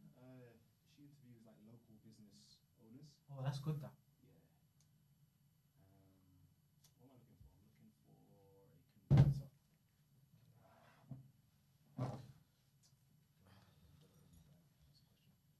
Who's got boss? Me. And iPhone fan Mohammad. Yeah, they're both Those are me. the two phones. Yeah. There was an error while preparing to share. Please try again or something like that. That's so clean, you know. The thing Yeah, I them know. clean, brethren. The thing them clean, you know. I thought this camera's supposed to be 4K. It don't look like that, brethren. That's what I said. That's what I asked him. Is that an 8K, bro? It's just the processing. Not all 4K cameras are built the same. Plus the lenses as well. They're all built different. Yeah, What you got Sigmas? These ain't Sigmas. This can't be a Sigma because Sigma would have. These are the proper. Yeah, these are these lenses. These lenses you don't want Bags, man. Yeah, there you go. Bags, I'm telling you. Yeah, you know. I just know. I can see. I know when it's and the fact that he's got two. You know that investment was high. It's expensive, man. It's expensive. Equipment's are expensive. Very, man. So expensive. That's why this is a good business. Because now the podcast space is so popular. That's it. See, that alone, as I said, is taking 20 minutes to download. What? Just the one camera? No. Oh. Both cameras. Okay. It's taking 20 minutes to download because it's a slow. You need to upgrade this. Yeah. Basically, your hard drive. What hard drive do I get? Get something like this. SanDisk. You see, I was using USC. Anything like USC, that's what you want. Transfer quick and Quick. This should be done like in like less than 4 minutes, basically. wow. So By that, how much is that? That's P in it. it's £100 for this one. How much terabyte is it? That's only 1 terabyte. Just the one? Others is like when you have the 2 terabytes, it's no, how much is it? 2 terabytes is 200 or something. That one is a 1 terabyte, so it's 100. Let me see how much is It's this. a good investment though. That's So 4 obviously terabytes, when- 4 terabytes, yeah. So imagine that the next person wanted to record you, you won't have that time to transfer it. So I need to go. Time is money because I've had instances where, for example, in Liverpool, I had to wait. The guy said, "Listen, You have to pay for that. Exactly. huh? Yeah, you have to pay for that, innit? For what?" For the time that it's doing transfer. No, he said that you're gonna have to leave the hard drive behind. Oh, leave the hard drive behind. Yeah. Ah, yo, you got it nice. Yeah, because You got it someone else nice. might be. Why is that? Bro, because me, I say no, bro. Like that's your time. That's your time. Obviously, I'm blessing you. Thank you. Yeah, Usually you should stop 20 minutes before or something to send out there. but that's your time. You send it to your email. You know how much it took him to, Alright, to just transfer the files? Yeah, it's KAL. Something with that image, maybe. What you saying? But Yeah, I think he said it took him 2 hours or something, but it was big files. I think 400 gigs or something like that. yeah, And obviously you're shooting 4K, so how big is that file? Like on a 3 hour. no, 'cause that goes through the ATEM, so it comes out as 1080p. What's the story behind that? I've seen that you should shoot in 4K but upload in 1080p, and then someone's like, no, don't do that. So basically, you're using 4K cameras. So even if it's going up in 1080, it's like it's better. crazy. It's gonna be better than Yeah, but shooting in normal 1080 and trying to upload in 1080. It's not gonna be as good. But you're using like a proper good camera that's doing 4K, and you have more pixels, more resolution coming through on the actual 1080. But why can't you upload it as a 4K? Oh, you can upload as a 4K, but no benefit. it takes long. So, for example, if I was to record literally on these cameras here in 4K, 128 gigabytes is about 40 minutes. What? 40 minutes? 40 minutes. So 200 and usually it's 256 gigabytes for like an hour and a half. Yeah, 256 gigabytes. That's for one camera. For a second camera, that's half a terabyte already just gone. Gone. They need to improve that. What- 4K what- just takes too much memory, man. It's so And annoying.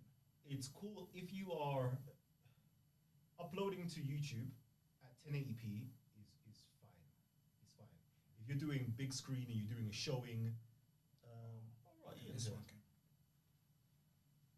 Yeah, I just put it. I tried. I think it was that other one's corrupted. That file. Okay, so let me accept that. Alright, man, like Ian is here, the big boss man, the one who actually owns the whole building. Oh, is that him? He looks mad young, bro. Yeah. Ian Fish. Ian, No, he look like Furlough. Fella, yeah. He's big man on campus. So this is all like offices, isn't it? It's all about what you do with the space. It's just one more Africa one.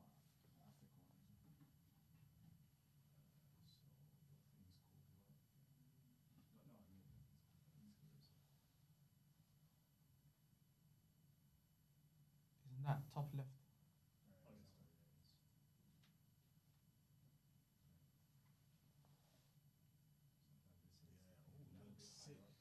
You know, equipment wise, is it important?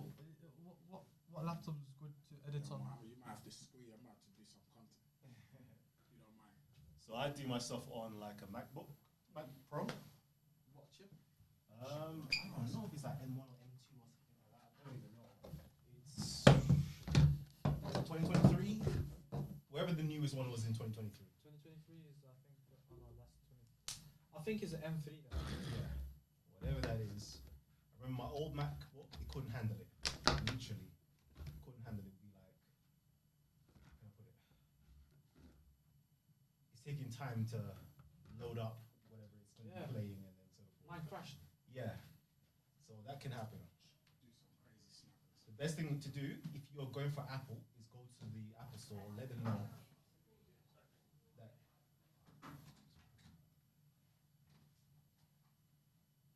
Oh, you can talk. I won't put music over it. Sorry. Yeah. Best thing to do is just let them know this is what I'm doing.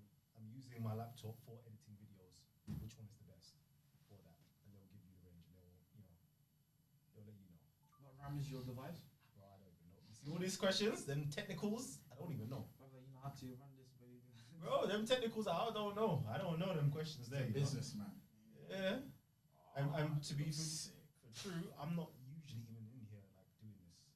I have my production manager who's usually here handling all this. Oh, it's just an honor, man, to be the actual. That's it. Love. How come you decided to come today? Today, Divine, man. Mondays, because he works Mondays, Wednesdays, and Fridays. Today, I'm here, innit? Divine, bro. That's What day it. is it? Oh, it's Tuesday. I appreciate it, man. That's Yeah. good, man. That's good. We're I'm lucky. gonna get I need to get a socials, man, so I can. He said he'll hook me up with shoulder rest. Yeah. That's crazy.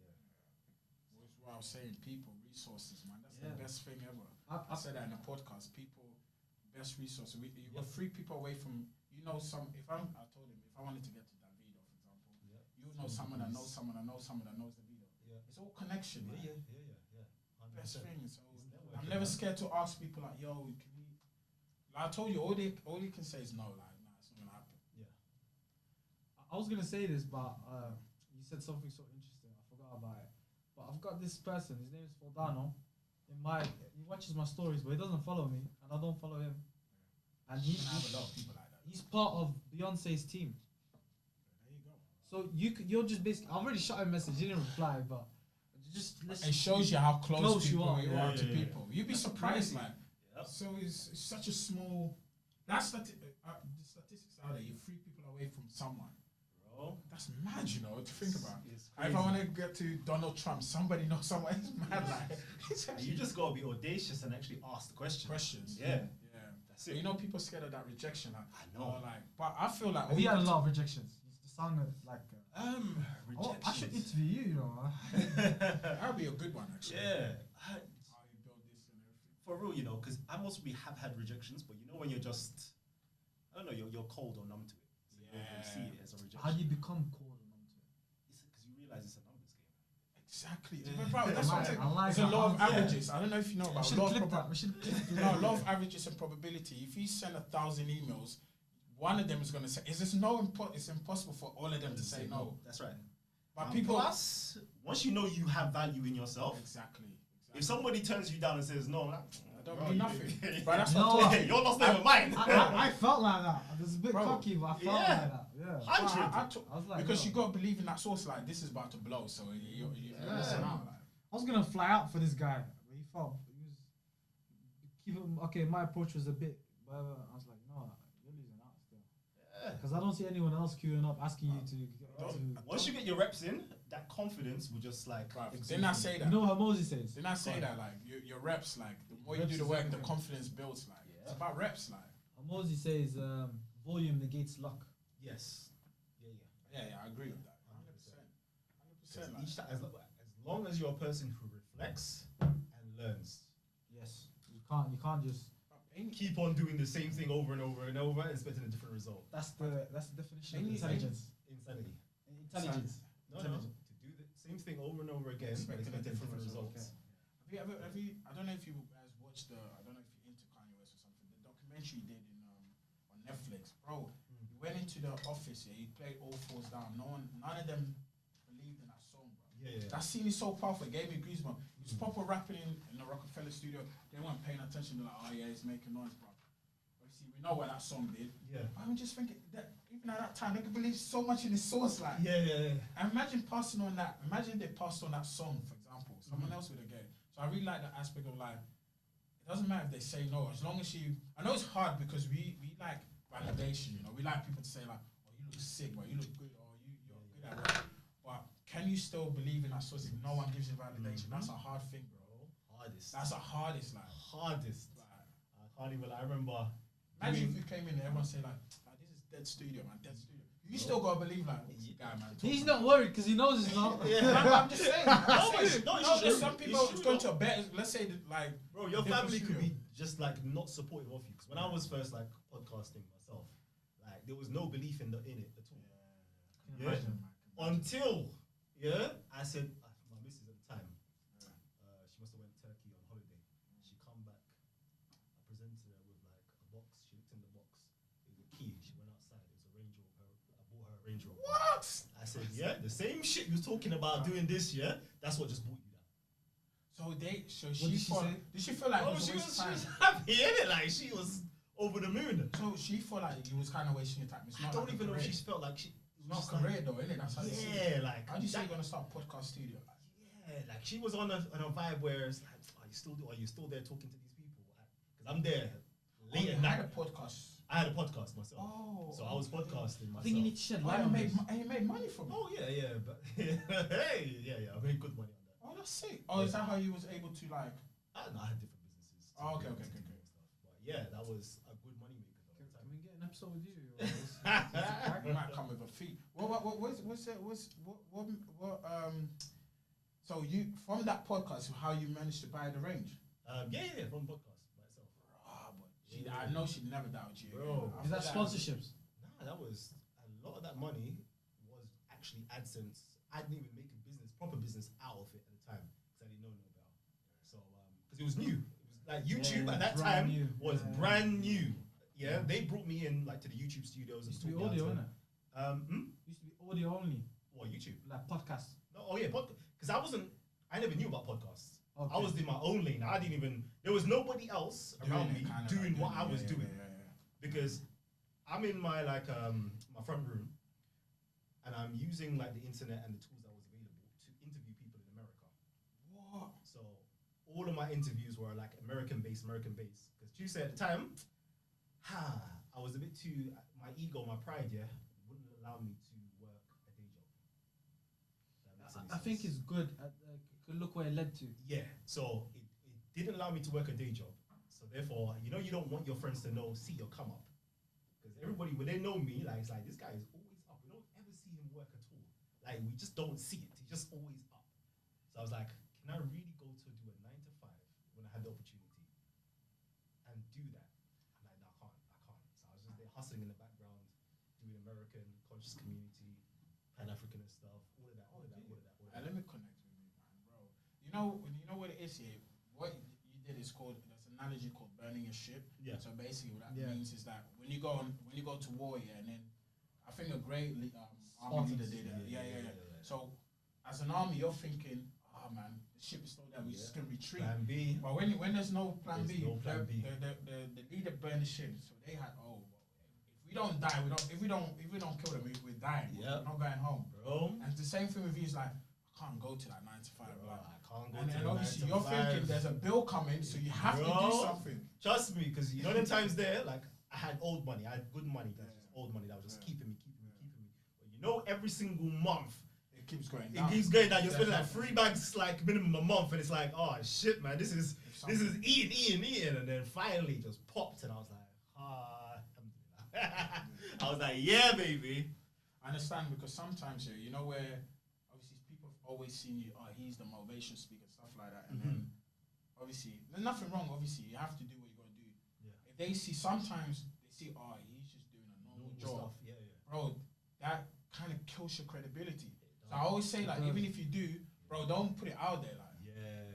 don't have to put it out there because But sometimes I wonder if it does, because I rate him, my brother Chisel, and he's like in the whole fitness YouTube stuff, like stuff like that. But he has no shame in his game. He'll tell you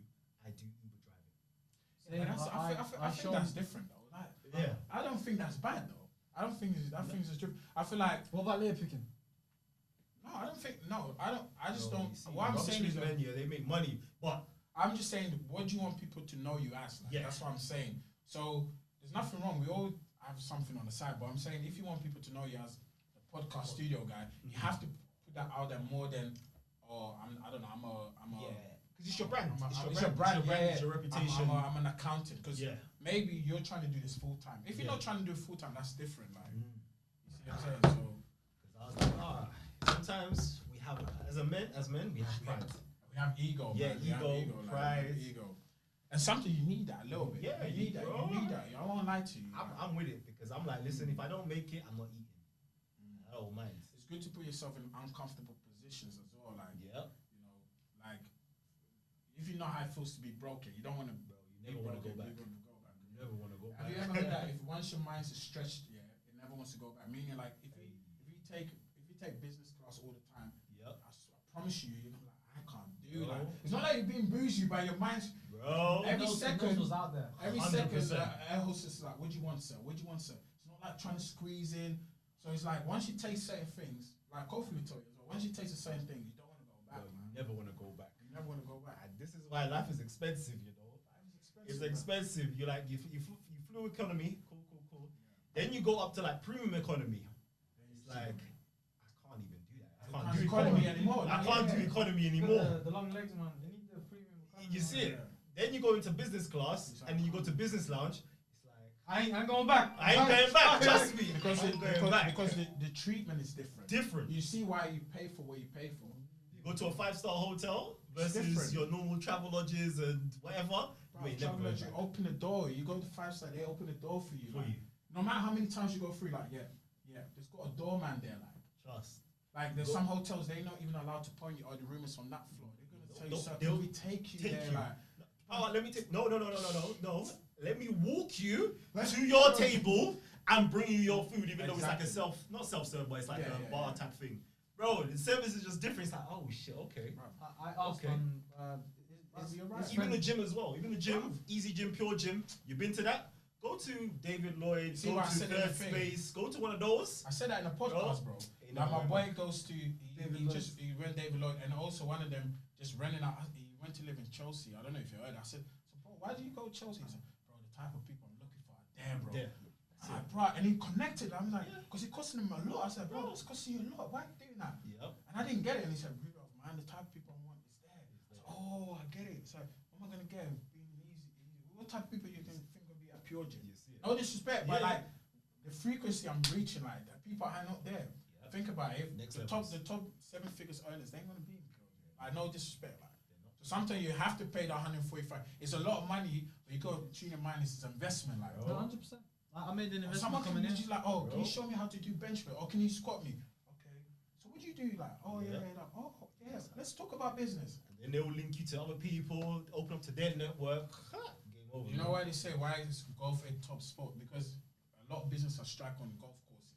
Like people swinging and they just walk into the thing and then just talking. Oh yeah, what you do? What you do? I'm saying obviously you know football's fast paced, boom boom. No one got time to talk, but you're swinging and you walk into another hole. That's where heels are made. Bro, enough times, not in that scenario, but other scenarios like that, I've been invited to like villas, yachts, all different type of things because nothing to do with, well, it's you're just in like an opulent, I don't know how to put it, you're in that premium environment, and because they're having a good conversation with you, they will invite you to all these different places. They like You're living. authenticity. Yeah. And then plus you're young and black. Bro, Ah, I like the fact that you get it. Like, Ah. some people don't get it. Like you, understand, bro. man. You don't get where it is. Have you seen this car? Oh, Yeah. bad. That's nice, man. I call it black privilege, man. I like when you get it. Like, honestly, he understands it. Like, it's not easy. Don't get me wrong. Sorry to interrupt. Let me just get a quick snap so I can clean up. Yeah. I need to get some. Wait, Is that a picture or nah, a video? yeah, man. How was that, man? Yeah, it's been a great podcast interview with my guy Mohammad. I still don't know what the podcast name is. He's gonna tell me hopefully. But yeah, it's been very insightful. Can't wait for it to drop. Obviously, Titan Studio in Bromley held us down. Owned by the man Kalam. Jeez. You know. Yeah, baby. Look at that quality, man. I need a picture, man. I need a picture here, like. That's transferred. Now let's get you the audio. Do you know how to edit it up? I use Autopod. Okay, that ain't gonna work on this, but still. Nah. Why? Because what we've done is you've got two sets of recording. You've got recording from the camera, and then you've got a separate track of audio recording from the roadcasters from the actual mics. I was thinking of muting the cameras, and then but it doesn't work like that. I don't know. Let me know even if you know how to make it work. I'm just trying stuff out, man. Know how to make it work. I personally wouldn't do it like that, but if it works like that for you and you've done it in the past, then I'm not gonna say no to it. Bro, I would suggest Mohammad, yeah, like, not lie to you. Yeah. There's people out there that'll be willing to do, like, even volunteer, bro. Just maybe try and get some people on your team to help you with some of these stuff, bro. You free up your time. I've got a couple of people. It's better, you know. Like, so they will worry about editing and, you know, have a sound engineer with you. Because trying to do everything by yourself can be, I know obviously it's costly and everything, like getting a team, but it will save you a lot of headache, man. It will. And obviously, it makes you even look more professional when people come in like, oh, this is my sound engineer. He's just gonna take all the audio, blah blah blah. How long until you release the videos? You know what? Before I spoke to Kalam, I was gonna leave it for another week or two, but I might just do it at the end of the week. You have to. What did I say? Start, man. What are you waiting for? You got bank, 10 in it. A bank. Nah. This was 7. Or A 8. bank? You waiting for a bank? No, a bank of like a bank of data. So as I said, don't release the full episode. Choose the best 5-7 minutes, up to 10-12 minutes. That's what I was saying. Long of that podcast.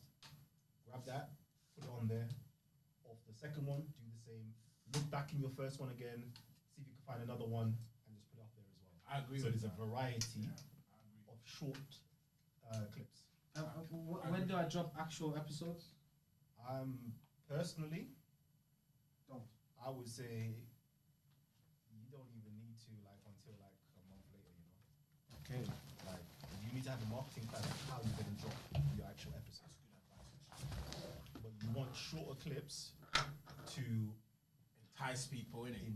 entice people, get them to binge watch it, kind of ready them, prepare them, I can't wait to see the full episode.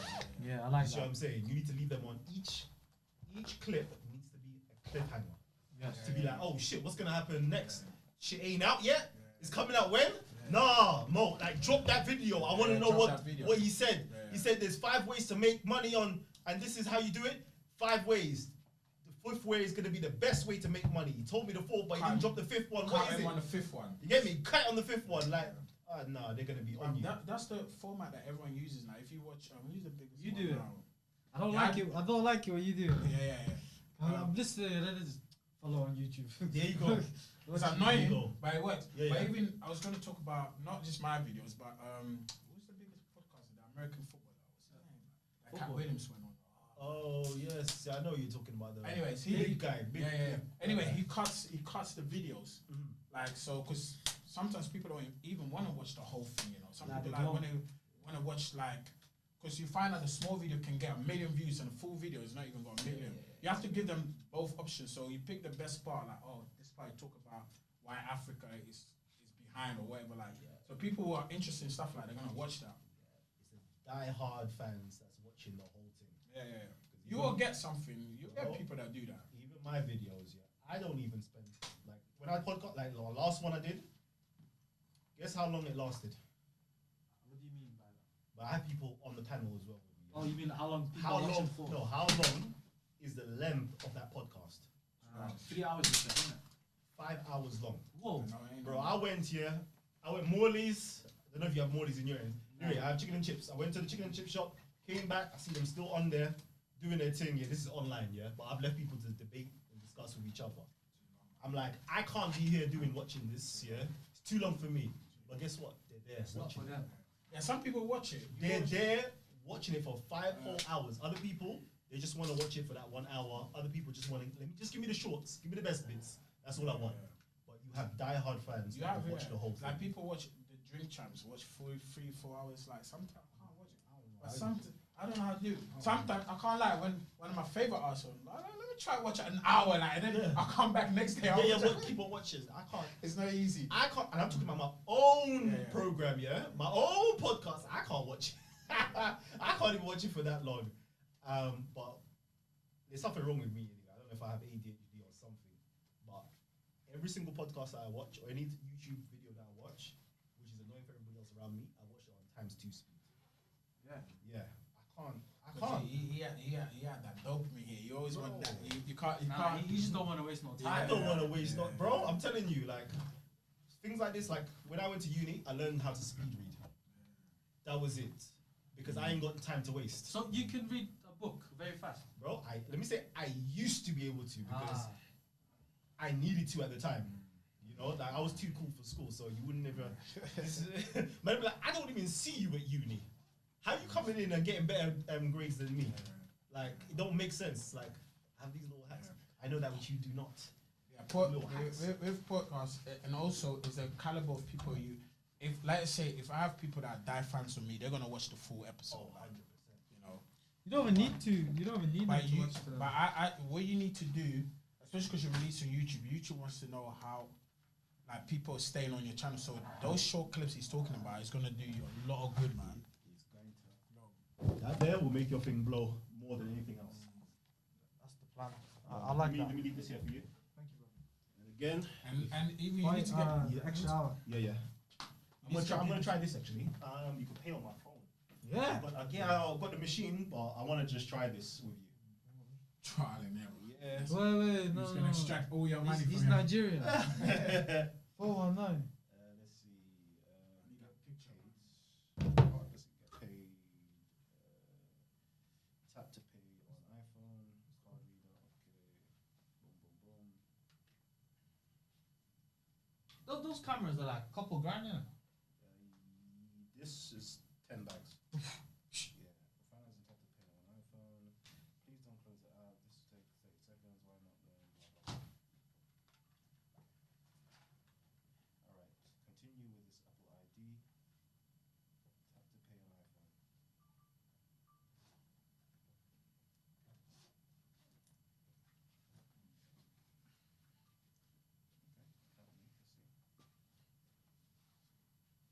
He's fascinated by the place. You don't understand. Let me tell you something about consecration. Behind the scenes matters so much to people more than even sometimes the foot. So I'd spend a lot of time on getting those behind the scenes stuff. Because now people be anticipating like, oh, it's coming. You know, it's coming. Yeah.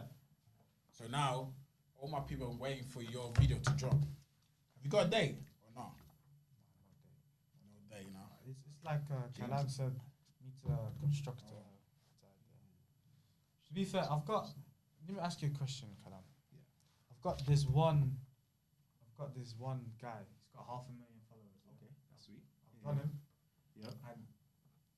And behind the scenes, he's telling me he's doing something big, Yeah. something massive, which is gonna get basically what wasn't it Michael Dapper? Yeah. You know the series he did and how it went big and everything. Yeah. Yes. That's what he's doing right now behind the scenes. Yeah. So I'm thinking, shall I just wait for What do that you mean to that's happen? what he's doing behind the scenes? He's doing Michael Dapper stuff? Or Like a swell him guy. and TV guys, whatever, Okay. the team and all these other. Yeah, of course, influencers. wait for that to drop, man. yeah, Michael Dapper goes to my gym as well, actually. Is he? Yeah. He goes to a private one, innit? Yeah, David Lloyd. No. David Lloyd. Yeah. Which one do you go to? I go to all of them, but my actual one is Beckenham. Beckenham. But he Ain't that goes- one of the best one, Beckenham? He- Oh no, he- they said which one is the best? He's going to be the best one because it's had his £6 million renovation. So it's becoming. So you got a membership for all of them? Yeah, yeah. Oh, bare P. That one, my one. Your mum. That ain't my mum. You know? No, who is it? I said your mom, you know. What? Hey. She was like, you know what she said to me? She was like, why does he keep calling me auntie? Like, It's Mrs. it's like, Oh, sorry. Sue. No, I thought it was your mum because of the way you respected her. yeah. The way whenever you spoke to her, it was very soft spoken. Does that make sense? Yeah, let's go say that's how I am. It's the first time doing this. This is I apologize for that. sick. Nah, that's okay. Also, you know the last questions that were very spicy. I asked them Which one? I don't even remember. the I'm in the devil moment. the devil advocate It's question. good though. Customer sheet option share this. Let's see. Okay, I share this with you then. I think you might have got it ready, but let me share this with you. Let me do that. A new thing, you know. Let me go to your airdrop it to you. Should be on. Sick. This is a new update. What are you using? Tide. Tide. Okay. You use a thingy as well. Was Stripe. Stripe. Yeah. It's connected. Yeah, I actually do have is it Square or Stripe. Stripe. Yeah, Stripe is to take like online payments and stuff like that. Yeah. So what are you using? Not sure. PayPal. I use them all: PayPal, Stripe. But coaching clients. Ah, that Rolly, yeah. Oh yeah. I couldn't tell if it was. I know when I see a Rolly, but I was like, I didn't want to. Some people don't want that attention, innit? Nah, he put the diamonds on there. He wants the attention. I like the car. That's what I like. Can you take a snap of me, a picture like of that background? Like, Yeah. We need to get our logo in there. Kick that thing out of the way, but come forward from How it. much you pay for this? Like, let's put that there. Come a little bit closer. Yeah, close. Yeah. Because you want to come a little bit more. There you go. Yeah. 3. That's mine straight. I don't even know. All right. 3, 2, 1. 3, 2, 1. 3.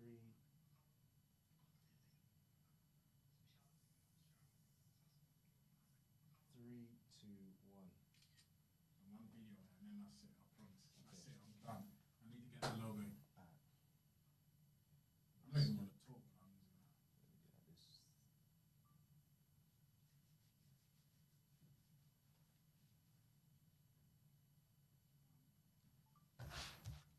Alright, thank you. Oh, that looks cool. Photographer. Yeah, you can tell, man. The way he's holding that. Videographer. What's next? And then if Camera. you want coaching, let me know. Alright. We're doing a deal right now. Normally, our coaching is £500 a month, but for people who are just starting out, we have it on What kind of coaching is what's that? that thing? What's that thing called again? School. School or Mosey stuff. That's like £100 a month.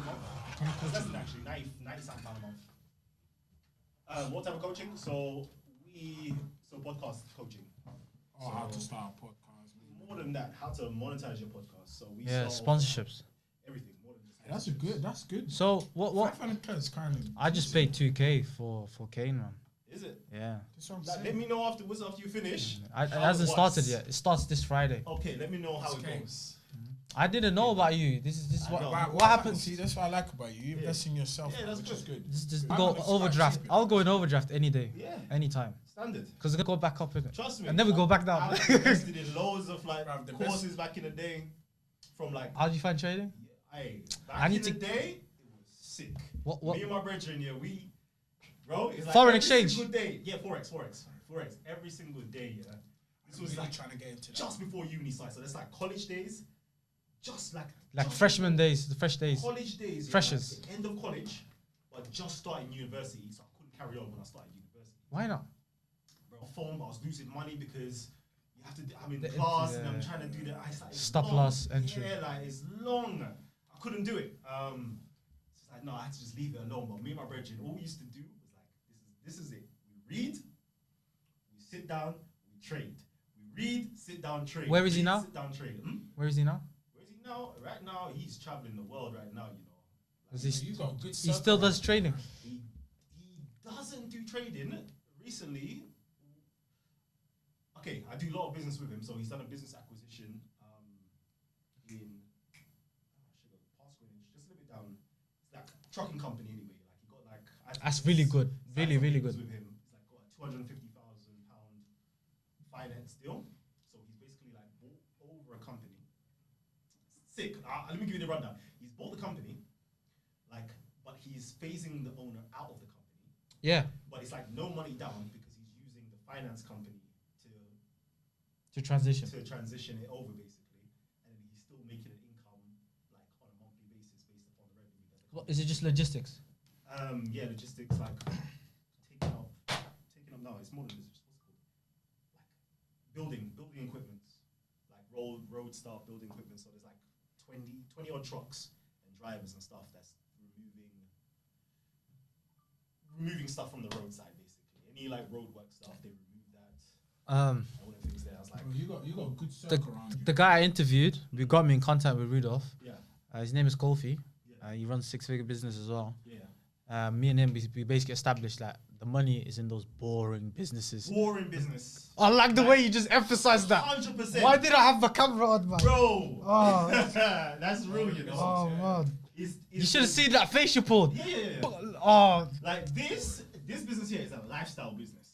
This is stuff that I enjoy doing. Yeah, I can tell. Yeah. I can But tell. if it's money, like this ain't gonna make me like millionaire. rich. Yeah. I'll tell you, there's businesses that I've Garbage, picking up garbage, Yeah. cleaning up landfills. done. Bro, there's businesses that I've done. I'm telling you, the revenue, a week is crazy. You should tell. You should. It's crazy. You should Can I tell. ask, just like obviously not specific numbers or anything, Yeah. but like for young people like us, Yeah. I'm not so young from you, but like what's some of the business you could be like, yo, you can. It's boring, like you said, but Yeah. maybe you can I would invest say- either here or back home in Africa, wherever. Like, You know what it is, yeah? It's all dependent because you have to choose an industry. Any industry you go into, just figure out which ones are making the most amount of money. Just figure it out. so what would you do now, yeah? If you, like, I'm being a podcast, what would you do now if you had nothing, you had to start from zero again, just lost your job, you maybe got 800, 500 pounds in It your all equipment? depends, you know. It all depends because me, I'm a risk taker and I like doing. Okay, so I let's like doing things that's gonna like fulfill me. So I'm Okay, always so- looking at what's my passions, what's my interests, where's my knowledge base. Like So that's what I'm asking you. Like, Yeah. you got 500 pounds, you just got laid off job Yeah, in your bank account. You just sitting on 500. What are you doing now? 500. Yes. Oh my So, god. no, that's a good question, isn't it? 500. What do you do now? 500. Yeah. What do I do? I mean, how much money do I want to make in what time then? It's up to you. Now you just want to get back, like. But let's say you don't want to end up doing that. You could go back to 9 but you don't want to do that for the rest of you. You want to be Yeah. like where you are now. Like. All right. So for example, my passion right now. Let's say it's like media. I'm into media. I'm into business. Cool. I would simply just rent out cameras or look into my network to see who's got. I don't have cameras. Let's say I Yeah, don't you have cameras. No You got 500 resources. pounds, you just got 500. I got 500 pounds. I got no resources. I ain't trying to spend no money. Lean startup. I don't know if you know Eric Rides. Basically, lean startup tries to spend as least amount of money as possible to create a what's called MVP, a minimum viable product. Yeah, minimum viable product. So I would think of the whatever the business is. Let's say I want to do a podcast studio. Yeah, again, cool. I will get the cameras then, borrow it from you. You got cameras. Let me borrow your cameras real quickly. Real quickly. Cool. There is a studio that's lending out. Okay, sorry, you have to pay for the studio time. Cool. All right, cool. Say less. Let me reach out to the marketplace who actually need podcast studios or media production done. Cool. I've reached out to them. This is what I can do for you. Let me give you my proposal. Boom, boom, boom, boom, boom. If at least 5 of them say yes, I say cool. If you want to book yourself in, we're only taking it in during this day, Sunday, blah blah blah blah blah. We need a special discount. It used to be £200, £50% discount because you're coming in new. Boom, I'll get them in. Now I can use that money to pay for the studio, do the production, break you off some money, and keep money for myself. I will test that out for a period of time. That's mad. Does that work? And you're Yes or borrowing no? cameras as I'm well. borrowing cameras. I'm borrowing everything. A bit That like is so clever. Though, deal man. sourcing. Yeah, Sourcing. sourcing basically. That is so clever. Can I borrow your camera for a few days? And And then yeah, you go and rent a studio. And I would and even then- break you off the money because I'm like, yo, and then you're gonna be like, oh, okay, can I borrow you the cameras again? I'm not even gonna ask you for the cameras. You're gonna ask me, can I borrow you the And cameras all you're again? looking for, the only thing that's costing you is Yeah, the the air first. studio space. Studio space. Damn, But that's even so then, clever, you don't bro. even need to pay for the studio space. Why not? That's the next thing. That's the next level we can get to. Oh, okay, That's the okay. next thing we could get to because now, for example, studio space. Let's say right now there's nobody in here. That means there's some dead hours that's not being utilized. So say for example the studio's not open on Sundays. Yo, studio man, I'm trying to trial something out with you. If this works in the future, I'm looking to take over. Blah blah blah. Can I have a 1-day trial? That would have been the Sunday. You see, when they're closed on Sunday, I would have brought in the 5 people that said yes already. So guess what? That 5 people would have paid for that studio. Bro, you see that level of thinking is different though. It's And it's also a risk taker thinker. Like I see why you're successful because not the average man ain't thinking about the dead hours. You're just thinking, he's gonna charge me £50 an hour, £90 an hour. Yep. you know what That's so clever, bro.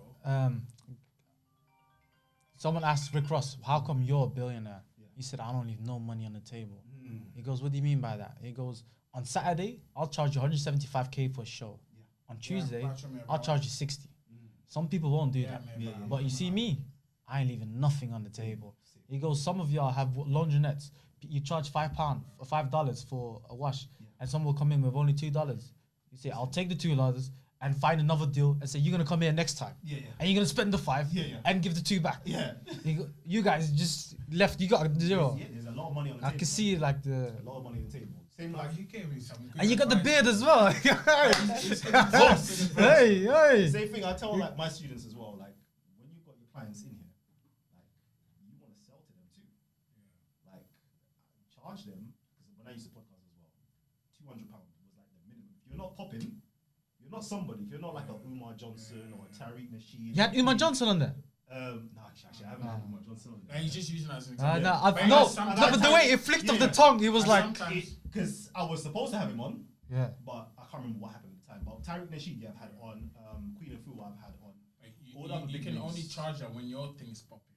Yeah. Like a little bit, like. Exactly. And normally, sometimes, even though you'll say, some people will not be as generous. They will be like, oh, they're going to charge you. Like, yo, this is my fee. Like, Yeah. to appear on your appearance. Bro. Like, people will drop you 500,000. Bro. Like, seriously, you know, Bro, you know, and it's even business if they're more, like- popping, I'm like, no, you still pay me. You're paying me to come on my show because I'm promoting your stuff. Because, for example, like Queen of Four, she was coming to the UK. Like, at the time, I'm the only channel in terms of consciousness, blackness, whatever the case is, that's popping. So if you want to sell tickets, you have to come through me. You see that? And once you're doing, if you're doing your event as well, Yeah, I'll call back, bro. I'll come and record your event too. I'm shooting a You know, process you know what you should do, right? I was about to do it, but I'm deep in overdraft, so I thought leave it. You know Luke Balmer? No. Okay, he's a mega star, like mega entrepreneur. He's got a dinner in France with loads of influential people. Dinner costs $1,000. I think you should go. I was gonna do it, but I can't. But I think you should do it. Lots of opportunities there, man. Luke Balmer. And that's content as well. If you take the camera, well, not that one. Just like my little one, take it around. With you. Yeah. I'll have to research him. I don't know. I can send you the link. I genuinely think you should go. Bro, like you know the value thing you was talking about, charging people. Like sometimes when you're new, your mindset is like, but what value am I bringing? Are they really gonna pay and stuff like that? You need to know your value. You need to know your values. Like, hey, listen. Let me share something. If you like you now him, you broke him off. Like cool. Like you've seen the recording, whatever the case is. I'm gonna create 10 reels specifically of when you're talking and you're promoting your book, whatever the case is. I'm gonna send him. No, but I'm charging you for that. Oh, okay, You see what I'm saying? I've got a photographer behind the scenes and I'm taking crystal clear pictures of you, whatever the case is. That's for him on his social. He wants that for his social media. And that's why you need to get a team with you, like. I do, man. Because once it pops off a little bit, when you get a bit of like, at the beginning, maybe now people look at you like, why should I? They don't know. And then you know what? YouTube up and running. You know again?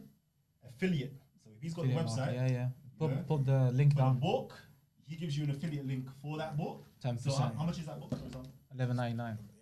$11.99. Let's just say he's breaking you off 10% of that. Every single book that's sold, you're getting a pound. £1.99.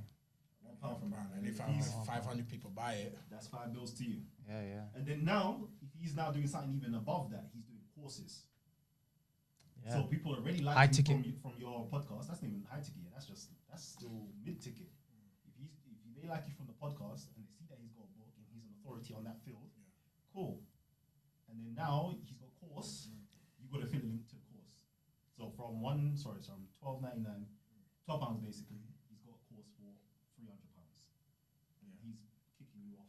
I don't know how much. Let's say 30% off that. That's another like. there's bare ways you can make money off this, man. That's what you need to. Especially see what I'm sponsorship. saying is take time, structure really well. I do. know. But But then the even problem is I took too much time. You can. Because as human Start beings, we messy. overthink it. That's why I said your mindset is different. Even the fact that that's why I gave him specific. You got 500 bill. What would you do? Even the way you navigate, and I actually believe you would do that. You know, some people just say, "You're just saying it because it sounds good." Like, I get a property. yeah. No, you know, some people say that, but it sounds good. But I feel like that's what you would actually do. I feel like you would call that guy. I'll give you something that I've actually done. I feel like you would literally call that. Was it Ian guy? Like, hey, listen, I know you got dead hours. Like, bro, Let me take that for you. Sundays, I'll guarantee I've got this place booked. Yep. You get your share, I'll get my Yep. share. And then it's a proven concept, and they're like, okay, cool, I see you. I do want that car, you know. It's What hard. have you got? Like now I'm It's in CLA 180. But it's the CLA color. 180. It's the color. It's the What color. colour? It's like a red, but it's different. Burgundy. It's burgundy. Initially, it was the color of my logo was initially burgundy. Okay. And it is now black. Wow, Yellow. Let me connect you. What's the best way to connect with you? Like, Yeah, take my number. I'll let you tell. Nah, man, you drop some knowledge. This is what we need, bro. Like, Is that Arabic numbers on there? No. oh, that's an expensive piece of Arabic. That's a DJ Right. Khaled one. Like, Yeah. what's it Khaled? Is it? So KALAM. Let me drop it to so you know how it's because sometimes you know be like, who's this? Who's this? It's Rito. Let me just drop. Yeah, no. Sometimes you know you meet so many people. You be like, what the hell is this? Like, Let me tell you something real quick before I forget. Yeah, you know what? You know how you can empower African people as well. You can find those jobs. You know, like cleaning up landfills, and just distribute the jobs to the people in the community or whatever. Yeah. why can't I find you on Like text? it's just a matter of finding contracts. What's happening? It's possible. Did it not say? Let me drop my text. Again, Mandem, I need you to either tap this, or just take a put it in the camera, whichever way. I just dropped your message, so that's. No, because I want to, you see, because I do public speaking, I want to start going to school, yeah, but I'm just thinking I'm going to School's charge great. them and stuff like that. But you just gave me an idea, like, raw, like, maybe I should start emailing school, like, listen, this is my small fee. Maybe after school clubs, like, just inspire them. You want a funnel. That's what you want. You want a funnel. Yeah, we're working on that now, me and Kofi. But obviously, that would be for the high clients, innit? But I'm thinking right now, just quick bread to go around, like, maybe. Because what you the advice, because I'm kind of in that predicament, so I was like, raw, like.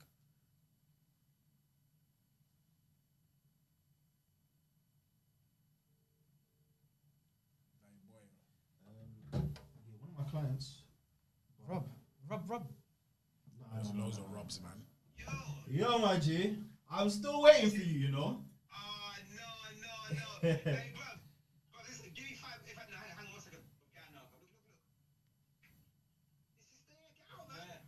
This place is there. Oh, yeah, I can see it. Where the camera? The boss coming, look. Kind of 1 second, yeah, hang on. Brother, Shoot. who do you know that I should interview next? This call is for you, you know. Yeah, no. Oh, Yeah, okay. I'll put it there on you. Yeah, cool. I say cool. You everything, yeah? Oh, yeah. Yes, my brother, you good? Yeah, I'm blessed, you know. I'm calling you not for my own purposes, yeah, but it's for a selfish purpose, but not for me, yeah. Okay, yeah. Alright, one of my brothers are here in the studio with me. They're a public speaker, motivational speaker. They do stuff like working with like children in Africa and so forth, yeah. And like personal development. But I thought that kind of fell into your, remit of doing like social working and mentoring. But he wants to actually do public speaking in schools. Is there any advice, like anything you can help him with that? Is he a business? Let me put you on the phone to him. Okay, alright, cool. Yeah, how you doing, bro? How's it going, bro? You alright, yeah? Yeah, I'm all good, man. I'm all good. Yeah, so as Callum was saying, so I'm a like inspirational speaker. So yeah, so I've been done stuff in Africa, obviously. Author. I've got a book out as well. That did really well. So what I'm looking to do right now, I was just telling Kalam like if he knows any schools I can come to, do a bit of talking and then maybe charge like not a premium price, but like something little like to keep me going. So then he dialed your number. So Yeah. Alright, man. Alright, so 2 things, right, yeah? Have you got a DBS? what does that stand for? It's like a Background environment service. Alright, so basically, right, yeah, what you Oh, DBS. Oh, like yeah. Nah, yeah. I got DBS. Yeah. Yeah, right, because I wasn't expecting that. That's what caught me off guard. I was like, I thought that's a thought business term. Like, I was like, what's it? KPIs. DBS, because that's the first thing you're gonna need to like go and talk in the school, my brother, right? Yeah. Alright, so what you gotta do, get an up-to-date DBS, right? Yeah. And then then what I'll do, I can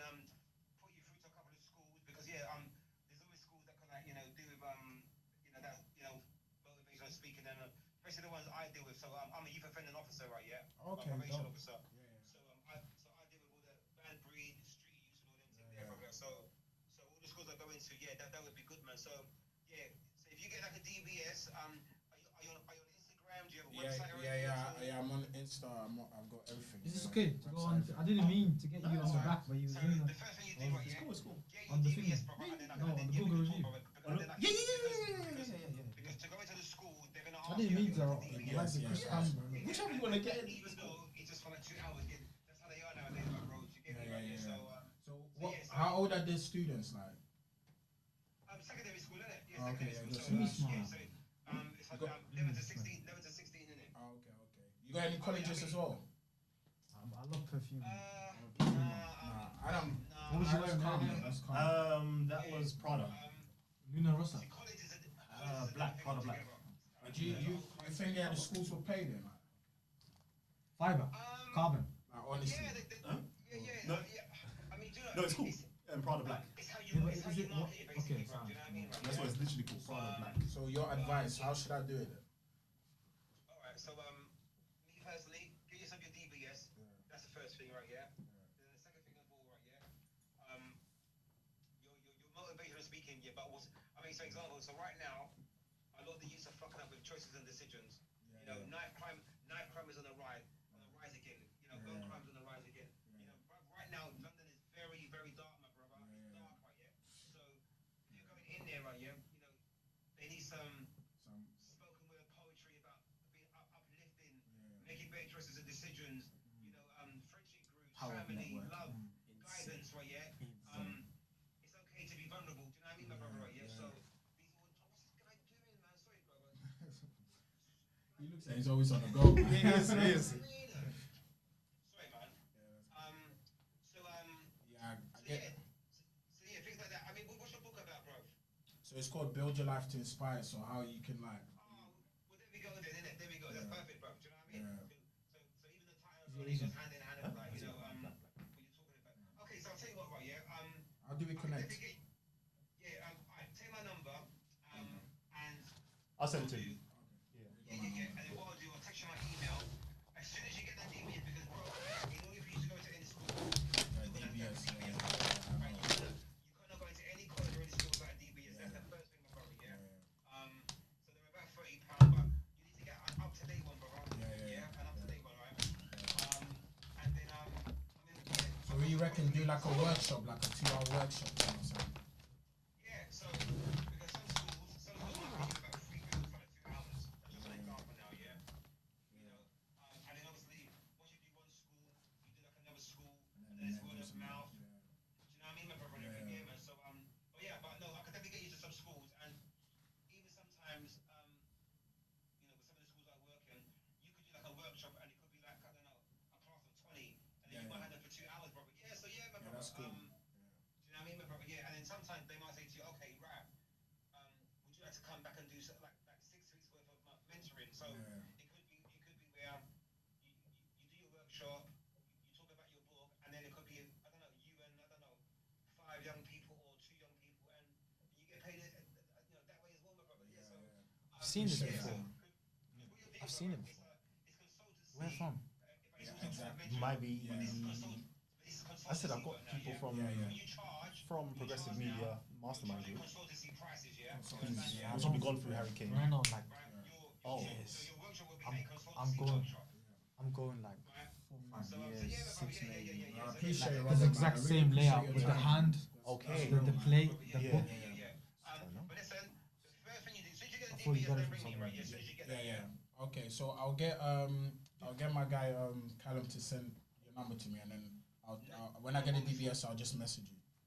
No Alright, problem at then. all, my bro. I appreciate it, Yeah, Robert. man, yeah, Take yeah. it easy. Alright, my brother. Alright. Yeah. My broski. So what you saying? What was it about? Quickly, just give me a quick update. Hey, man needs to use your green screen, bruv. So, talk to me. Hey, bruv. Anyway, bruv, right. I'm gonna keep it real with you. Bruv, I don't know what happened with you, Damien, man, yeah, but, Yeah. Catch you guys later. Yeah. It's been an honor, man. Thank you so much. Let me know. Who should I do Oh, next? what field are Yeah. you looking at? It's not about the field. As you can tell, everyone's got value, innit? I extract it like no tomorrow. Who's the person you think? Yeah, this guy needs to interview. Let me see. That's a good question. I want to get you someone. I ain't gonna be acting silly. Perfect. Yeah. Oh, Yeah. my guy. This guy. His name is Shay Marcus. He ain't go crazy for it, but he's done an app here called Motion Shielding. Created an app here, an insurance technology startup that puts road users first. Like he's got like a good story on how he did it. Alright. He's one. So when you're back, And when should we have a talk see on if I this? can give him. Can send you the 2 list. weeks time? Like 2 people. Yeah. I think they'll be What dates were you looking though? What dates were you looking? I want to get people that will respond quick. I don't mind how. Like people that ain't gonna be. There's no point me saying, oh yeah, and then Yeah. you know, and someone that got things going on. And this guy, he's in Birmingham. I forgot about him, Joel. Him. Say Rudo gave. He's got a movement called Rock Up as well. Like they run around Birmingham, so he's in Birmingham, so that'll be easy. And Okay. let me show you. He talk sense, man. Follow me so it makes it so we can see. Yeah, I know you. What's that? Follow me so you can see. I'll follow you now. I don't. Are you sure? Hold on. Yeah. I'm just saying that because I'm gonna be away. He, going on yeah, holiday he on you the go with him first. Sorry, on the You know, to do an 9th episode as well. of October. He has his own podcast. No, he goes people invite him. So when? So I'm Just gonna say be back on Rudolph. the Yeah, let me follow it. I thought I followed you. What's your name? So I'm gonna of October, yeah. See, when they see that, Oh shit! follow I didn't Rudolph, even see it. Sorry, man. straight away they're like, oh yeah, I know this guy. Yeah. Just be Okay. like Rudolph, like Yeah, man. he's in Birmingham as well. Joel and Joel, another guy and was Shay, Shay, or what's his name, Marcus as well. But him doing like Joel, he's got a whole movement going on. He does a bit of what I do. Alright, say less then. Say less. Because the clients are still here, so let me I'll talk to you afterwards, yeah? I'm around. Cool. Bless. I'll have a look. He's the squad. Thanks for your time, man. Thank you, man. Oh, come on. Don't forget to send me that message. His number, yeah? Yeah. Oh thank yeah, you so much. I'll send it to you. Thank you. I'll be in contact with you as well. You're gonna remember my name. Of What's my course, name? Rudolph, bro. It's so easy to remember.